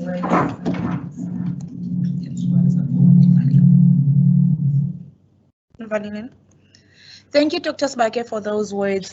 You highlighted that balance is truly important. In order to make it, you need to find balance between your social and your academic life. And I appreciate that. Thank you, Dr. Ramatswana, for joining us again. I just wanted to know, when transitioning from school to work, how important is mentorship? Okay, yeah. Mentorship is absolutely critical. As a young person going into any form of industry, yes, you would have experienced and had the understanding of the theoretical and some form of practical. But when you get into the workplace, there is a process of mentorship that is absolutely important to help you to be able to understand the workings of a specific industry. But you also need someone there that you can just speak to. Sometimes the working environment can be quite harsh. It can be overwhelming, and you need to adapt and adjust. And just having someone there that is able to just encourage you, that has walked the step. Because sometimes when you're going through something, you may think, yeah, I'm the only one and no one has experienced this. But just having someone that can tell you that, you know, things are going to be fine, this is how you handle things, and just the process of guiding and speaking to you and encouraging you is so much important. In terms of mentorship, it is always, you want to try and find someone that will be able to guide you honestly, that will be able to assess your characteristics and say, yes, some gaps, this is what you can do to improve yourself. So in terms of mentorship, I think it is a critical component and that one should try and find good mentors. You can find a mentor, but who is not really a mentor, that will not play a role. But you need to find a good mentor that will inspire you, encourage you, but also be able to have the strength and bravery to speak to you when things are not going well or they are not correct. So you need that good balance. Without, I look back in my life and I see critical people that were there, and some of them are still with me, that were able to guide me and assist me, not only in academics, but also in life. Because sometimes you go out and you're starting to work, you have all this money that suddenly comes into your account, and you want to do certain things, but they are able to say, come to your senses, this is what is priority and important. When I started, this is what I did, and this is what I did, invest in this, and then you are able to then build from there. So I think mentorship is absolutely important for any young person that is moving into an industry. Thanks.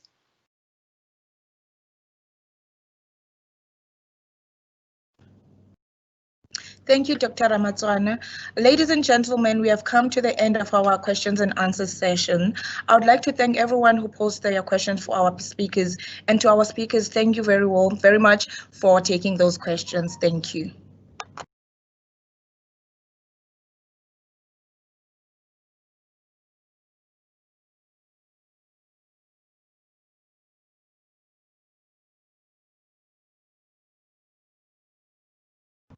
Thank you so much, Ms. Swaney, for the question and answering session. Ladies and gents, it's my privilege to announce and introduce our next speaker. I would like to say that this is not only a speaker, but she's also a woman in leadership.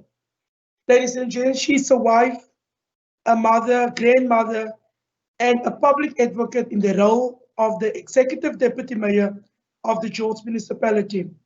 She's an energetic and dynamic person who enjoys a challenge and achieving goals.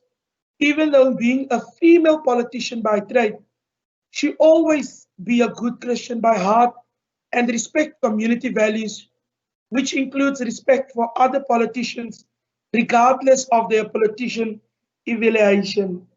Her aspiration is to remain humble and a people's person by heart, no matter promotion in a working environment. She has a passion for uncovering the truth when it comes to poor service delivery for all three spheres of government, from a national, provincial, and local and municipal level. With this in mind, she is a responsible public person who can get a job done. Since her selection in this vital and important position in the George Municipality, and drawing on her ability to work in harmony with the officials, she developed and maintained successful working relationships with the staff. The Executive Deputy Mayor has excellent communication skills together with the ability to follow and give direction. It's a second term as Deputy Mayor, and I would also like to add that she has previously been one of the administrators within the George Municipality, and she did a good job within the Office of the Councillors. Ladies and gents, my privilege to introduce to you Councillor Charlotte Clark as Deputy Mayor of George. Welcome, Councillor. Thank you, Jonathan, and good afternoon. And this is my first term as Deputy Mayor. Thank you for saying it's a second term. I must be doing okay. Good afternoon, everybody. I humbly apologize for the delay in, and of course the inconvenience caused, which was due to network problems. First of all, I would like to echo the comments and the motivation of the previous speakers. I obviously lost out a lot, but I'm sure everybody motivated the students. And to our future professionals and leaders, you, the graduates, I would like to focus on leadership. Nelson Mandela once said, a good heart and a good head are always a formidable combination. But when you add to that a literate tongue or pen, then you have something very special.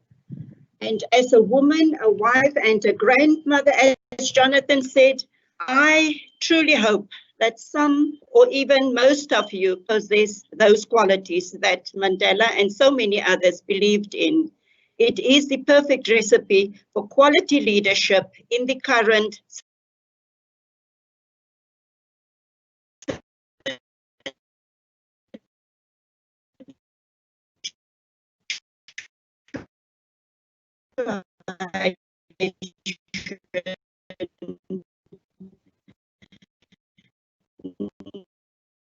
if you have a very fortunate, taking into account the state of affairs in South Africa and in our country and in the world, it is very important for young people to understand their role in the future.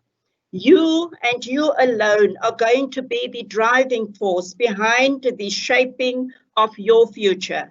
You are going to have to narrow the gap between the disparities which still exist today.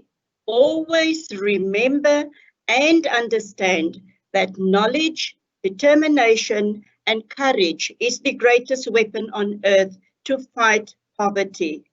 Albert Einstein said, education never ends. So please bear that in mind. The fact that you are graduating doesn't mean that that learning or educating yourself stops here today.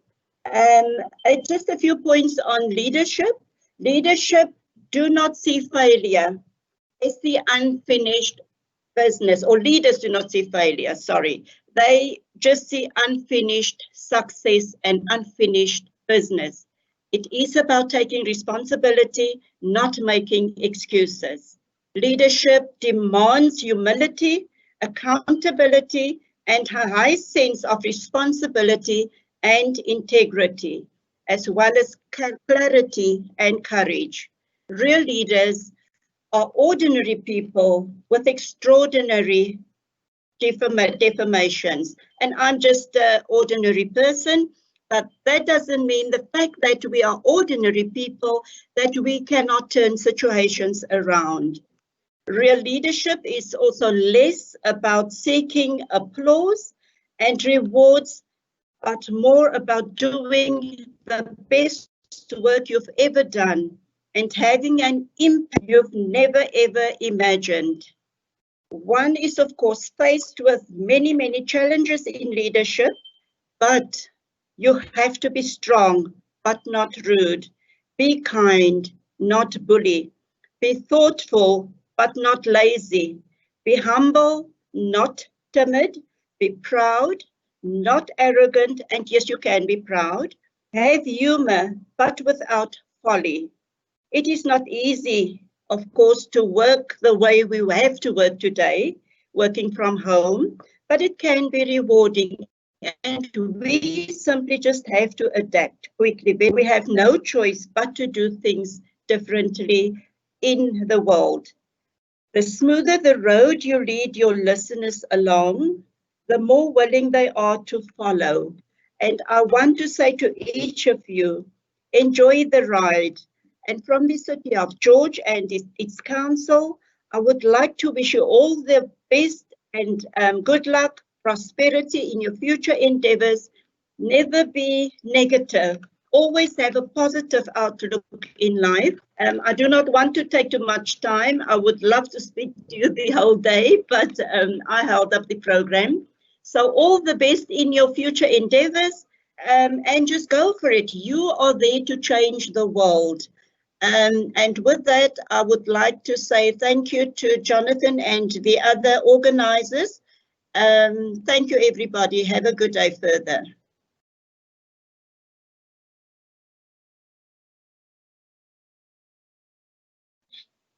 Thank you, Councillor Clark, as Deputy Mayor of George. We really appreciate the time that you have put in to address our leaders and our students and fellow speakers. Thank you so much, Councillor. Ladies and gents, I would like to introduce our next speaker. Allow me to read his bio. Mr. Untitled Chapter has about 15 years of senior leadership and management in various organizations mainly in the public sector. He is presently the Dean of Students at the Nelson Mandela University in Port Elizabeth. He worked for 5 years as Chief Operation Officer for the Eastern Cape Psycho-Economic Consultative Council, a public entity of the Office of the Premier responsible for development planning and applied policy research.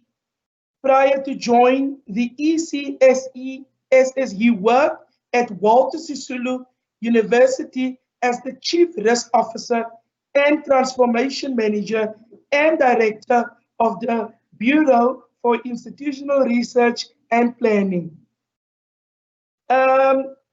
He also merged of the Border Technikon, Eastern Cape Technikon, and the University of Transkei to form Walter Sisulu University.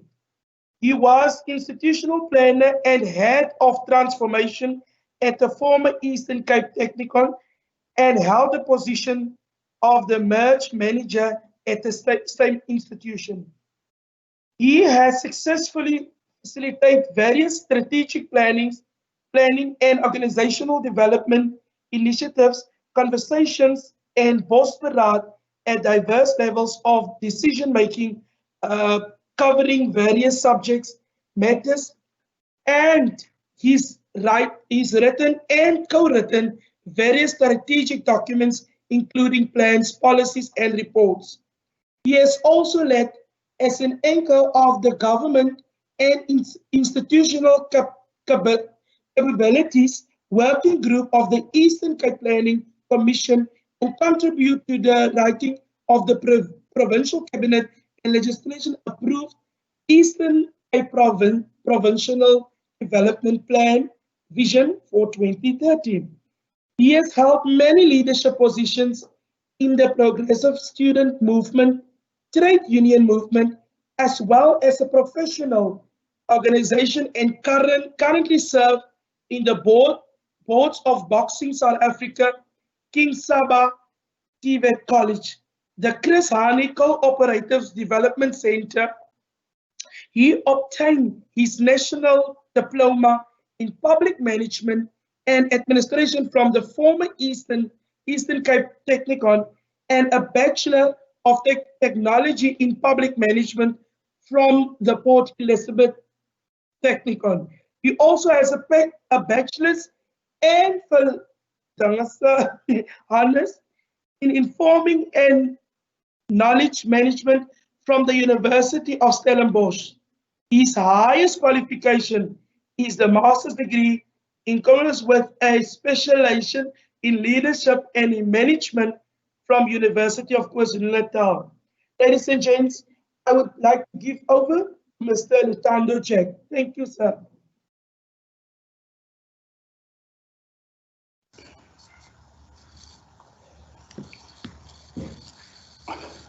Thank you very much for those introductions, program facilitator. Good morning.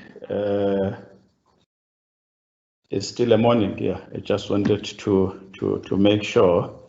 Good morning to our speakers, to the mayor, deputy mayor of George Municipality, who has just spoken, and thank you very much for gracing this conference, our second annual leadership conference, and thanks to the speakers for taking time to join us and for making such powerful presentations. I hope that our students have indeed benefited, from your wisdom. And thanks to the George Municipality for partnering with us, on this journey of cultivating leadership, for sustainable futures. Good morning to the participants to the conference as well, and to my colleagues at the university. And thanks so much as well to the joint organizing team for putting together such a beautiful conference. I hope that Dr. Ramushaba, we are, thanks of course to technology, I hope that we are recording this so that these could be used for training of future leaders, at our university. I've been given a small, beautiful task to do reflections. Now, you can do reflections in two ways or in one way.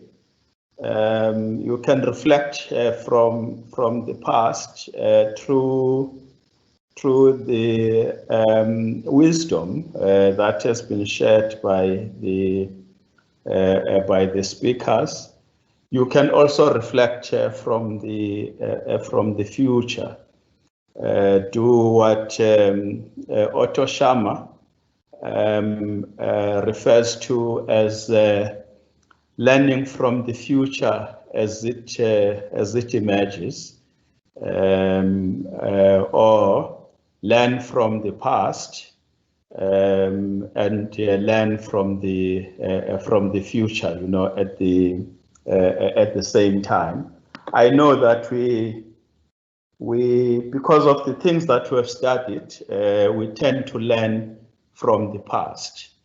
We don't learn from the future as it emerges, and thus exploiting opportunities, presented by the future, as opposed to just learning and correcting that which has gone past. So I will try to in this context to reflect from the past in the context of what has been said, and also reflect from the future. I think the theme is quite apt, for the conference, transitioning from university life to work and life in general. And I think one of the speakers summed this up quite well when he was talking about transition, saying that we've always been in transition. So life itself is a transition. But what is different are the phases of that transition. So now the conference is about another phase of that transition, which is transitioning from university to work and life. And this theme resonates very well with our philosophy, particularly as the division of student life, which is to really cultivate young people who are not just ready for work, but who are ready for life. So what do I mean by that? What I mean is our responsibility as a university is not to prepare our young people for jobs. Yes, that's very important.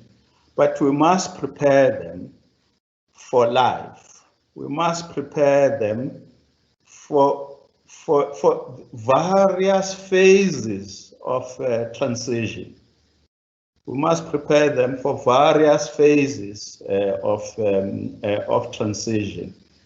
So in other words, we must give them a toolbox. We must give them a toolbox so that when they encounter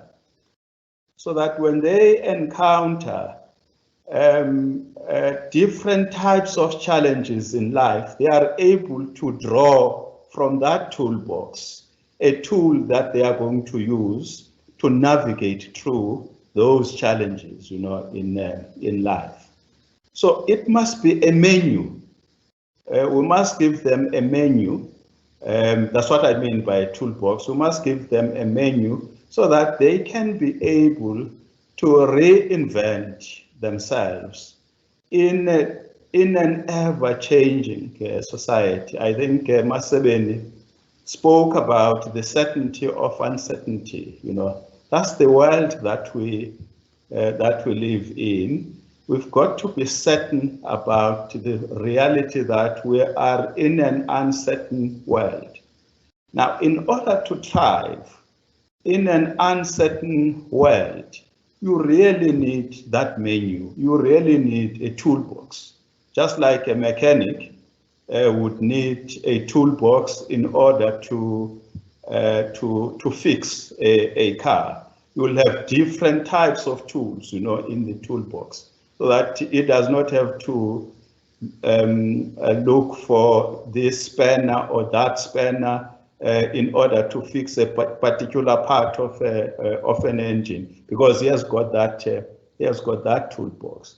So that's basically in today's world the purpose, of education. The purpose of education should be about changing lives. It should be about giving you tools to change your life, as well as to change the lives of those that are around you, as well as to change the lives of the general populace. I think this point was also made by one of the speakers that we live in an interconnected, in an interrelated world. You don't exist on your own. You coexist. We coexist, in this world that we live in. We coexist and we co-evolve. And evolve on your own. You coexist with others. You co-evolve with others. So our task, therefore, as the university, is to prepare then what I call this new kind of a graduate who understands coexistence, who understands co-evolution, who's going to be able to integrate, to insert him or herself in a workplace environment, in society, thrive with others, change as situations change.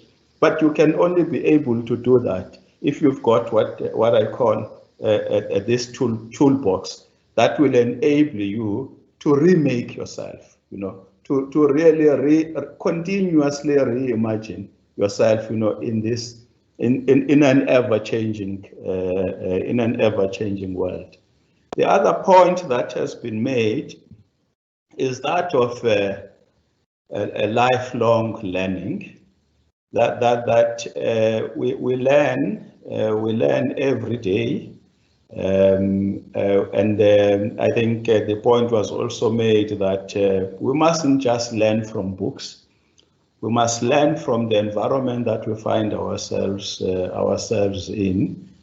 We must learn from our colleagues. We must learn from our brothers and sisters, our parents. We must learn from our own community, so that we can then become this total person, that I'm really talking about. Because if you're only going to learn from books, and you don't learn from your context, you will then become what we used to call during our student days as activists. We used to say we don't want to be educational giants who are social dwarfs. We said we want to be total persons. So if you learn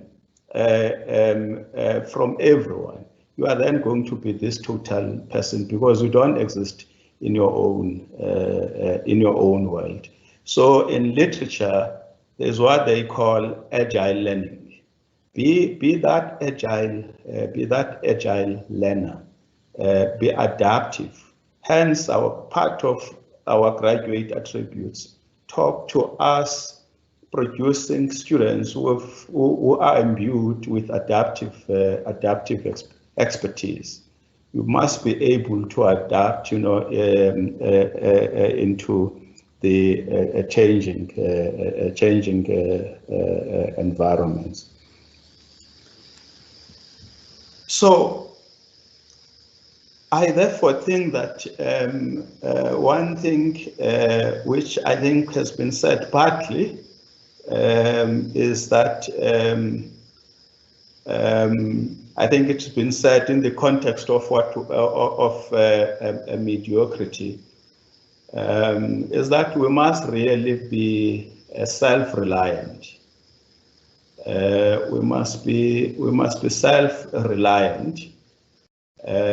We must work hard to showcase, to demonstrate, to exploit the inherent potential in us, as human beings. When you are self-reliant, the opposite of self-reliance is dependency. We really would want to move away from a society of dependence to a society of people who are self-reliant, a society of people who are self-resourceful, be your own resource, who are their own resources, who are self-resourceful. But you can only be able to be self-reliant if you have cast a very clear vision, of course, not a fixed vision. If you have cast a very clear vision for yourself, and then step by step, day by day, you work towards the realization of that vision. Of course, your vision, its realization can only happen in the context of an environment that you live in, because in life there are things that are within your own control. There are things that you control. There are things that are outside your own control. Things that are outside your own control influence your environment, influence what you do and cannot do. So you may cast an inspiring, aspiring vision, but be unable to realize that vision. Why? Because the environment around you, things that you don't control around you, can serve as a stumbling block towards you realizing that particular vision. Which is why from time to time you must look at the environment and adapt the vision accordingly, as long as you stay focused that this is who I want to be, in life. Of course, recognizing, again, going back to the concept of coexistence and co-evolution. So if I run out of time, please, program directors, remind me. I might get carried away, and it is not my interest, to eat on your time. So I spoke about agile learning, which is a continuous process, you know, of learning. Again, the person that I made reference to, Otto Sharma, talks about again in the context of a vision that you must constantly seek, see, and seize opportunities, you know, presented by your environment. So you must seek. Opportunities, but not just seek. You can seek opportunities, but don't see them. You must seek and see opportunities, you know, presented by your environment, but you may see them, but not seize the opportunity, you know. Seize, we used to talk about seizing the moment, you know, during our activist days. So you must constantly seek, see, and seize opportunities, you know, presented by the environment. All those that have brought about great innovations is simply because they were able to seek, see, and seize opportunities. All those that the founders of Google, now Google is the most dominant enterprise when it comes to search engines and related stuff. They were able to seek, see, and seize opportunities. Microsoft founder was able to seek, see, and seize opportunities. The founders of Twitter, the founders of Facebook, you name them, they were driven by this zeal, by this desire to seek, see, and seize opportunities. Opportunities are not always given. You must be hungry. That's the type of student we really want to produce. We want to produce a student that is hungry for success. Success is not going to be put on your table. You've got to work for it. It requires hard work. It requires resilience. It requires focus. It requires determination. So that's the type of student that we really want to produce. I think, if I recall, Masebeni also spoke about failure. You know, the motto of Google, and my colleagues know I like making this example. I'm not sure whether is it still their motto.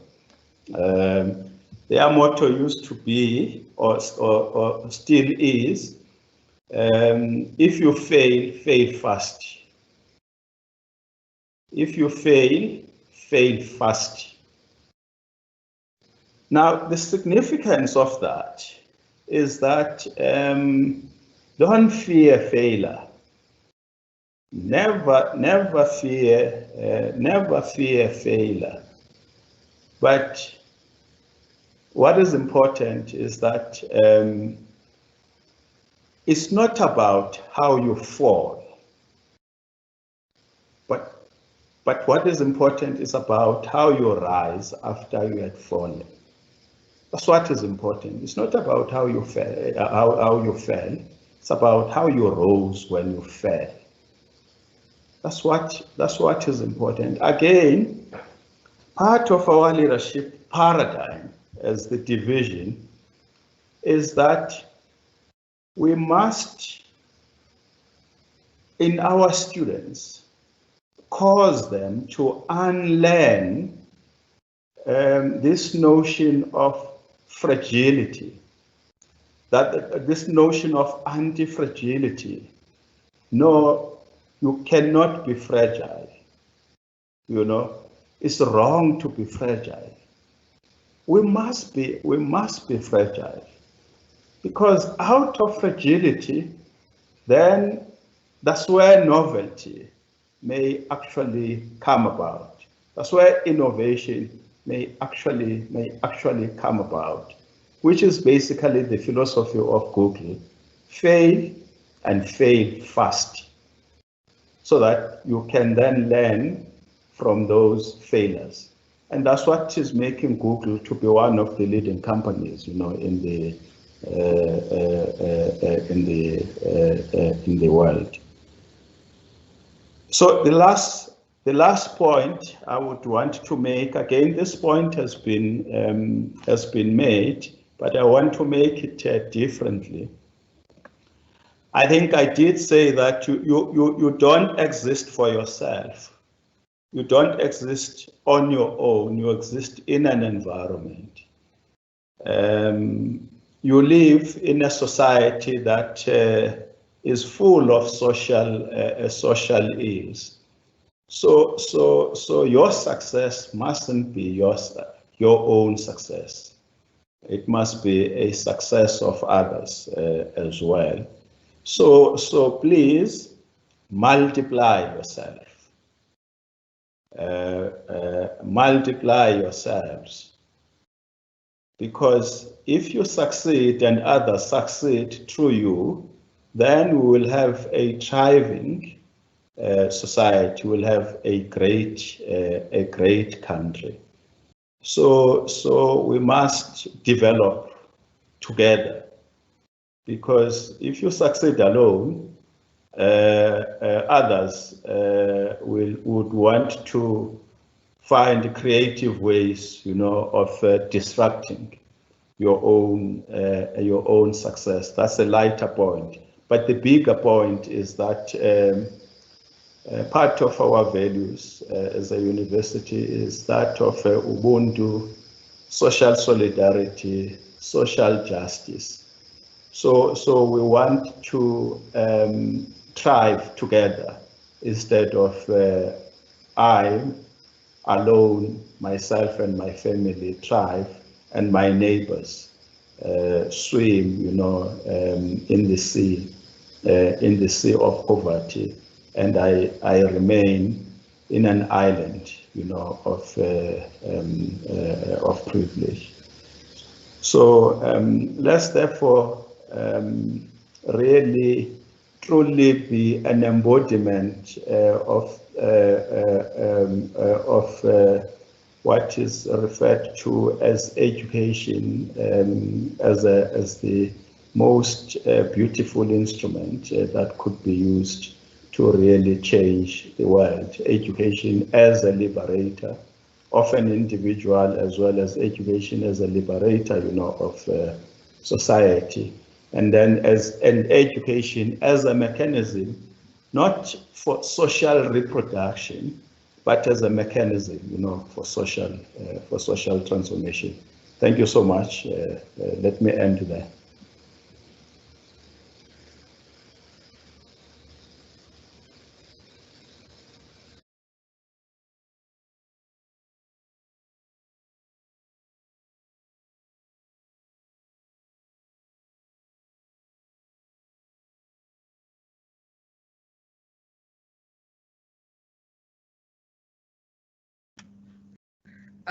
Thank you very much, Dean. One thing I liked everything you just said, but one thing that it touched my soul is, if you fail, you need to fail fast. I will talk to you again on what that means, but let me introduce let me introduce Dr. Sibake. Dr. Sibake is the Student Governance and Development in the University of Nelson Mandela. Bernard is a scholar, researcher, and an analyst in the public affairs matters, and has published more intensively in the interest of taking a posture in the public discourse. Education, he obtained a doctorate degree in public management. Experiences, Director, Student Governance and Development in the Nelson Mandela University from 2018 till now. Manager Student Governance and Housing from 2016 till 2018.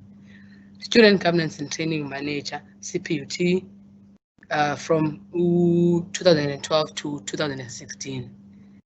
Skills and Equalities of Dr. Bernard Sebake, Oral and Writing Communication, Governance and Public Participation, Leadership and Political Development, Analyzing Skills.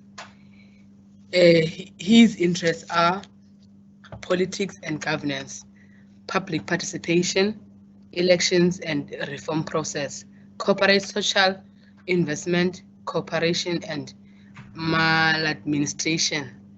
Over to you, Doc.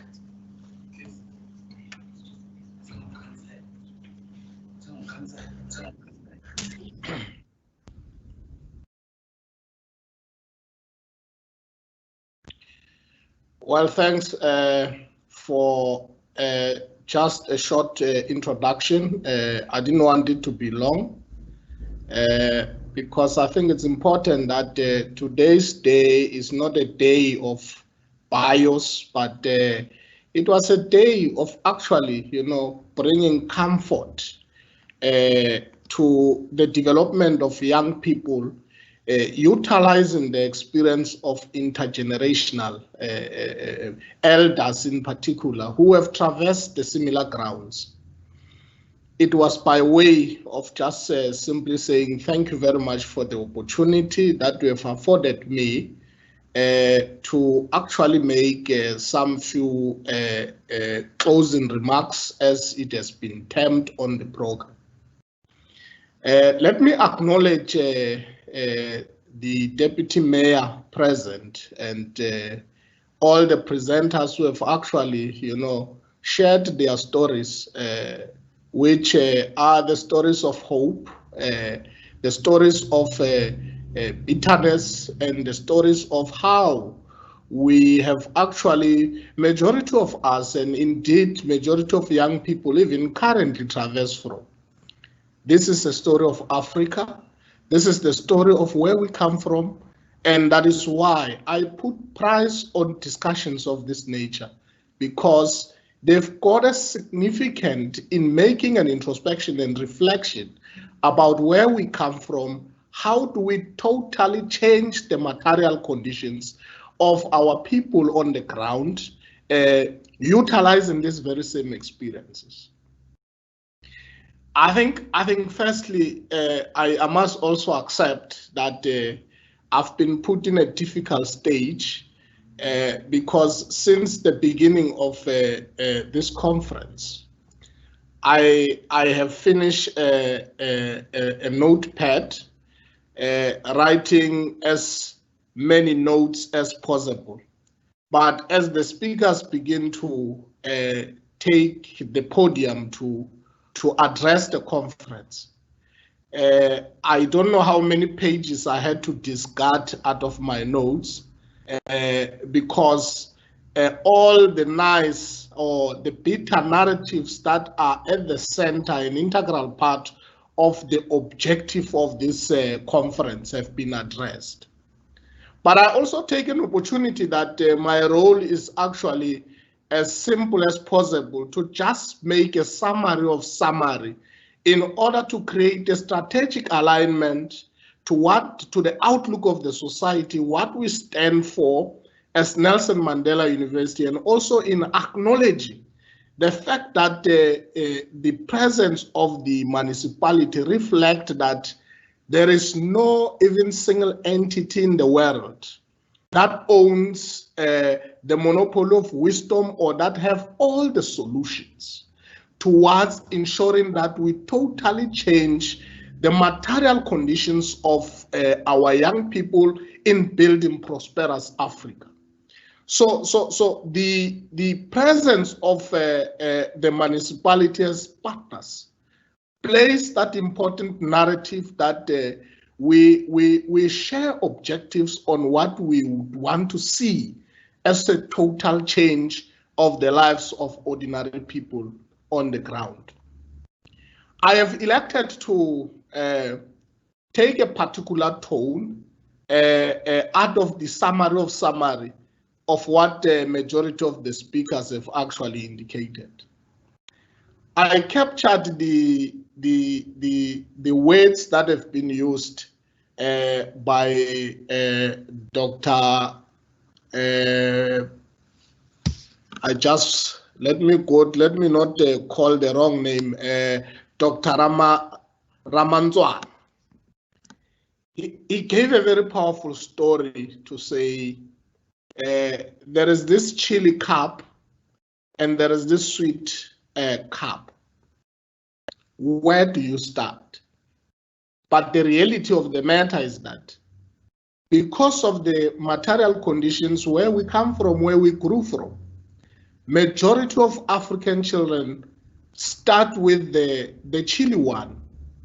And the story reflected as well by the upbringing by Professor Ramkumba had actually reflected that as Africans, we normally start with the chili one because of various conditions we grow in, and the chili cup sharpen us to where we are. And that also brings the fact that we have, grown into those conditions. Those conditions are not the alpha and omega to determine our destiny, but they remain the existing challenges that assist us to think ahead and change our lives. What I also captured very strongly is that when Prof. Ramkumba also indicated, and of course it came later on the discussion by Dr. Rantswana, sorry if I did not call it all right, was that the issue of mentorship plays a very pivotal role, which ultimately the company you choose as a person who started with the bitter cup will assist you to actually sharpen your own destiny on the basis that your destiny is not defined by your current material condition. I always think that, and in giving an example, normally when I was in high school, most of my friends were already at tertiary, because the story I share with them begin to inform me of what I may come across as I'm coming in order to prepare my life. When I get to tertiary, most of my friends were already at workplace. The condition they find in the workplace have already then prepared me when I was at tertiary to understand where I am going. So this is a classic example of transition. But in other words, it then says you choose the company you fall in. I would imagine if I decide to become a lawyer, but the company I hang around and the activities that occupy me at the period of preparing for my journey to become a lawyer become an antithesis of that goal, then that is one of the problematic issues that we traverse as we transition. Therefore, it is an important appeal that our activities and our associate that we find ourselves in then begin to prepare ourselves to the destiny we have set for ourselves, which is not defined by the current conditions we find ourselves in. This conference resonates with who we are and where we come from and where we are planning to go as Africans. Nelson Mandela University, for instance, which bound student life and development, to also create a trajectory that will begin to build acumen of all our graduates in order to be total individuals that will be able to change the world, that believe in the future works and work towards the life ahead of them in order to ensure that they make a different contribution to the society at large. Now, one of our value is Ubuntu. Prof. Ramkumba indicated very clearly that when he traversed from his difficult conditions, he had not forgotten that he's got a responsibility to multiply himself, to reach out to those young people in order for them to actually find the transition very doable, because normally transition depend on the company you actually keep, but the success of you as an individual must not detach you out of the realities of the society, and that success must be foregrounded in order to multiply itself in a way to actually cultivate civic and stewardship on the ground in order to change the material conditions of our African people. And I think that carried a very huge kind of a story or the take home that says, I am where I am, and where I am does not make me to not belong to a community of people who still look up to me for mentorship, who still look up to me to assist them to transition. That's what we define as an intergenerational future works that will begin to actually, change the conditions of our African people. When I listened collectively, particularly from the first presenter, it actually reminded me of one single part of this young man who grew in the villages. He was very naughty like any other young man, such that his teachers, his sister was actually a grade apart from him. And the teachers who were teaching this fellow was also the teachers who taught the sister, because they were just one class ahead from one another. But because of the naughtiness of this young man, he was also, demonized by the teachers. When the teachers, because if you are a teacher in the olden days, and that's what is required recently, there should not be a distinction between your role as a teacher and the parents in order to contribute to a growth of a learner. They always ask the parents of this young fellow when they meet in the shops, in the streets, because a teacher at that time was a very respectable person, which still today I argue that a teacher is the most important person who gives rise to all the profession that we find ourselves in.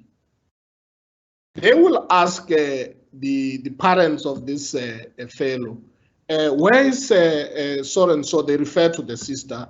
Hey, she's a very bright student in our school, but where is that one who looks who with a rogue behavior?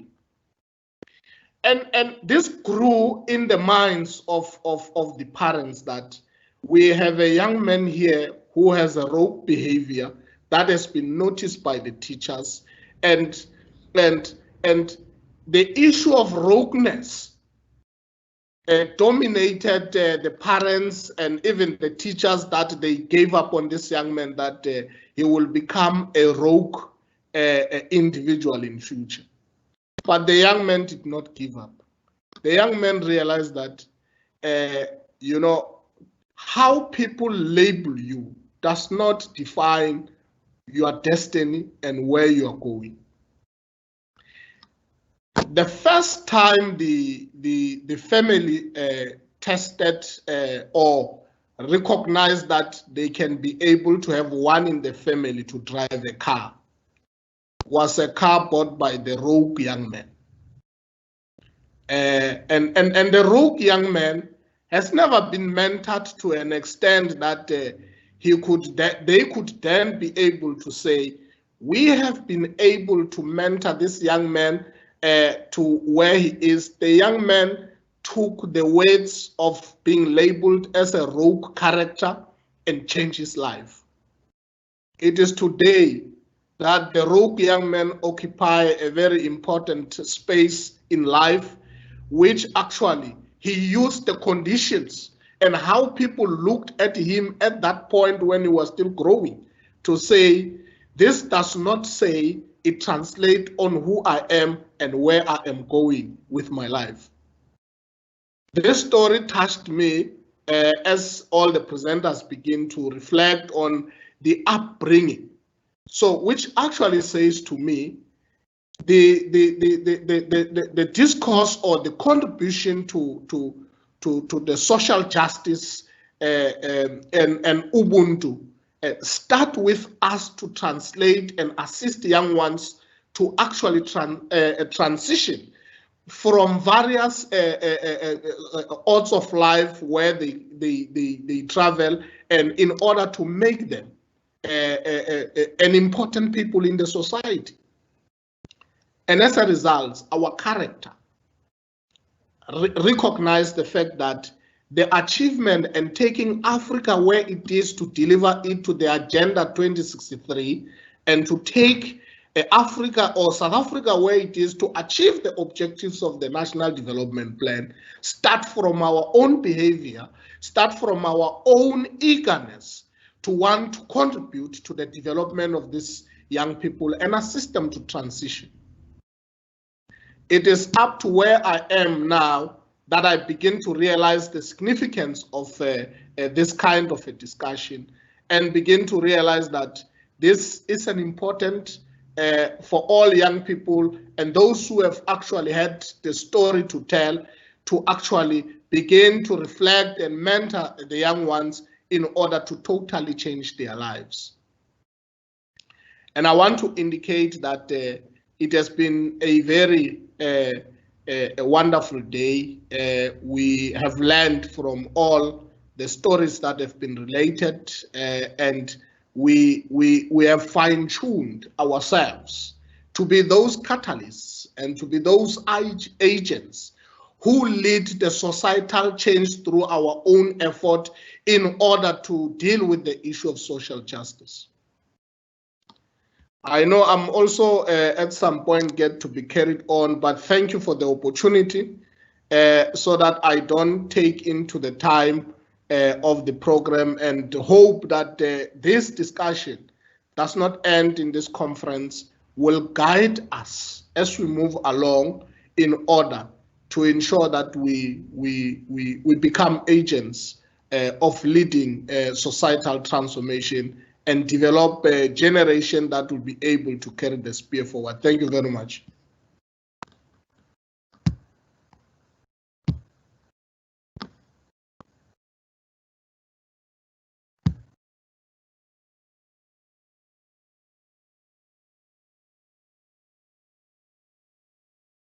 Thank you so much, Doctor, for that remarks. Ladies and gents, we have now come to the part of vote of thanks. Allow me to introduce the speaker who will do the vote of thanks to us.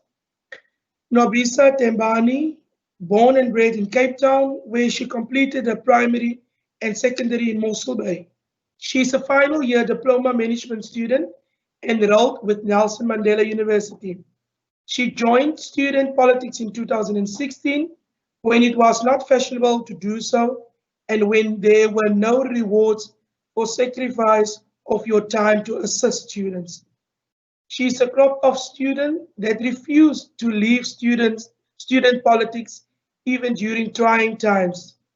2016, she was elected as deputy chairperson of SESCO George branch. 2017, elected as HC member. 2018, deployed to Student Council, where she served as the secretary, and this year she is the primary of LSRC George Campus and a member of the Central SRC. Ladies and gents, Nwabisa.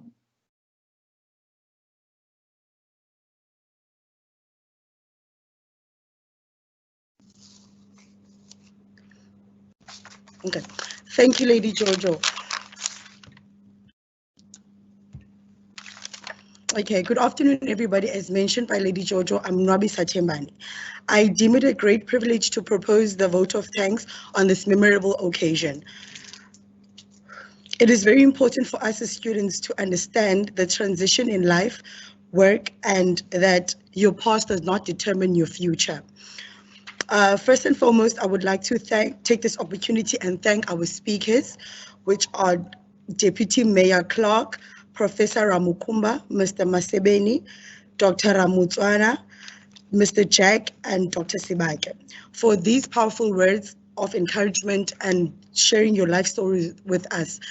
Indeed, these life stories and these words of encouragement will take and treasure them in our hearts, and it will definitely motivate us when times are tough.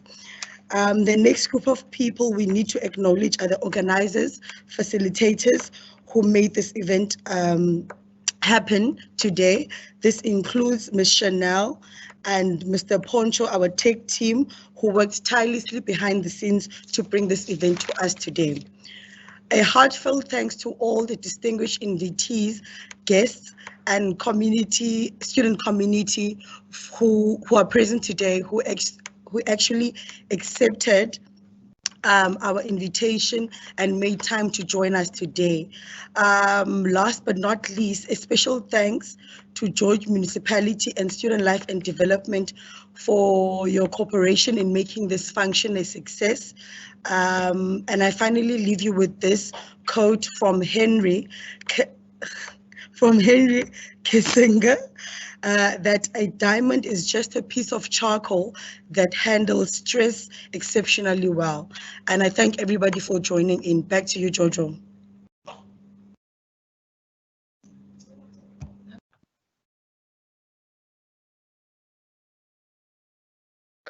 Thank you so much, my darling. Ladies and gents, in closing, I would like the opportunity to thank NMU and all the partners for this opportunity for us as the George Municipality Youth Development Section.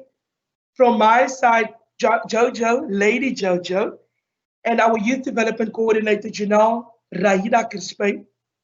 Thank you for allowing us to collaborate with you in this annual leadership conference.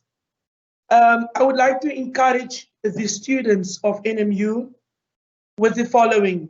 Tumamina. Tumamina means send me. And I would like to say to our students and also us as young leaders, let us be available to be sent as South Africans to make a difference where we can. We believe that we can only see change if we form part of the change that we want to see. I believe it's also a time where we cannot ask questions like the previous speakers have said. What can we contribute? And I believe we have come to that point to say, I want to contribute to the change and the positive change that I want to see within our country. We all know that we are in an unsure time, but I want to motivate and encourage us as citizens. Now is the time to become responsible and active citizens of South Africa. From our side as a George Municipality, we would like everyone a wonderful and a joyful festive. And we pray and we believe that we will see each other next year in 2021. May God bless you and good luck with the exams, those who still need to write.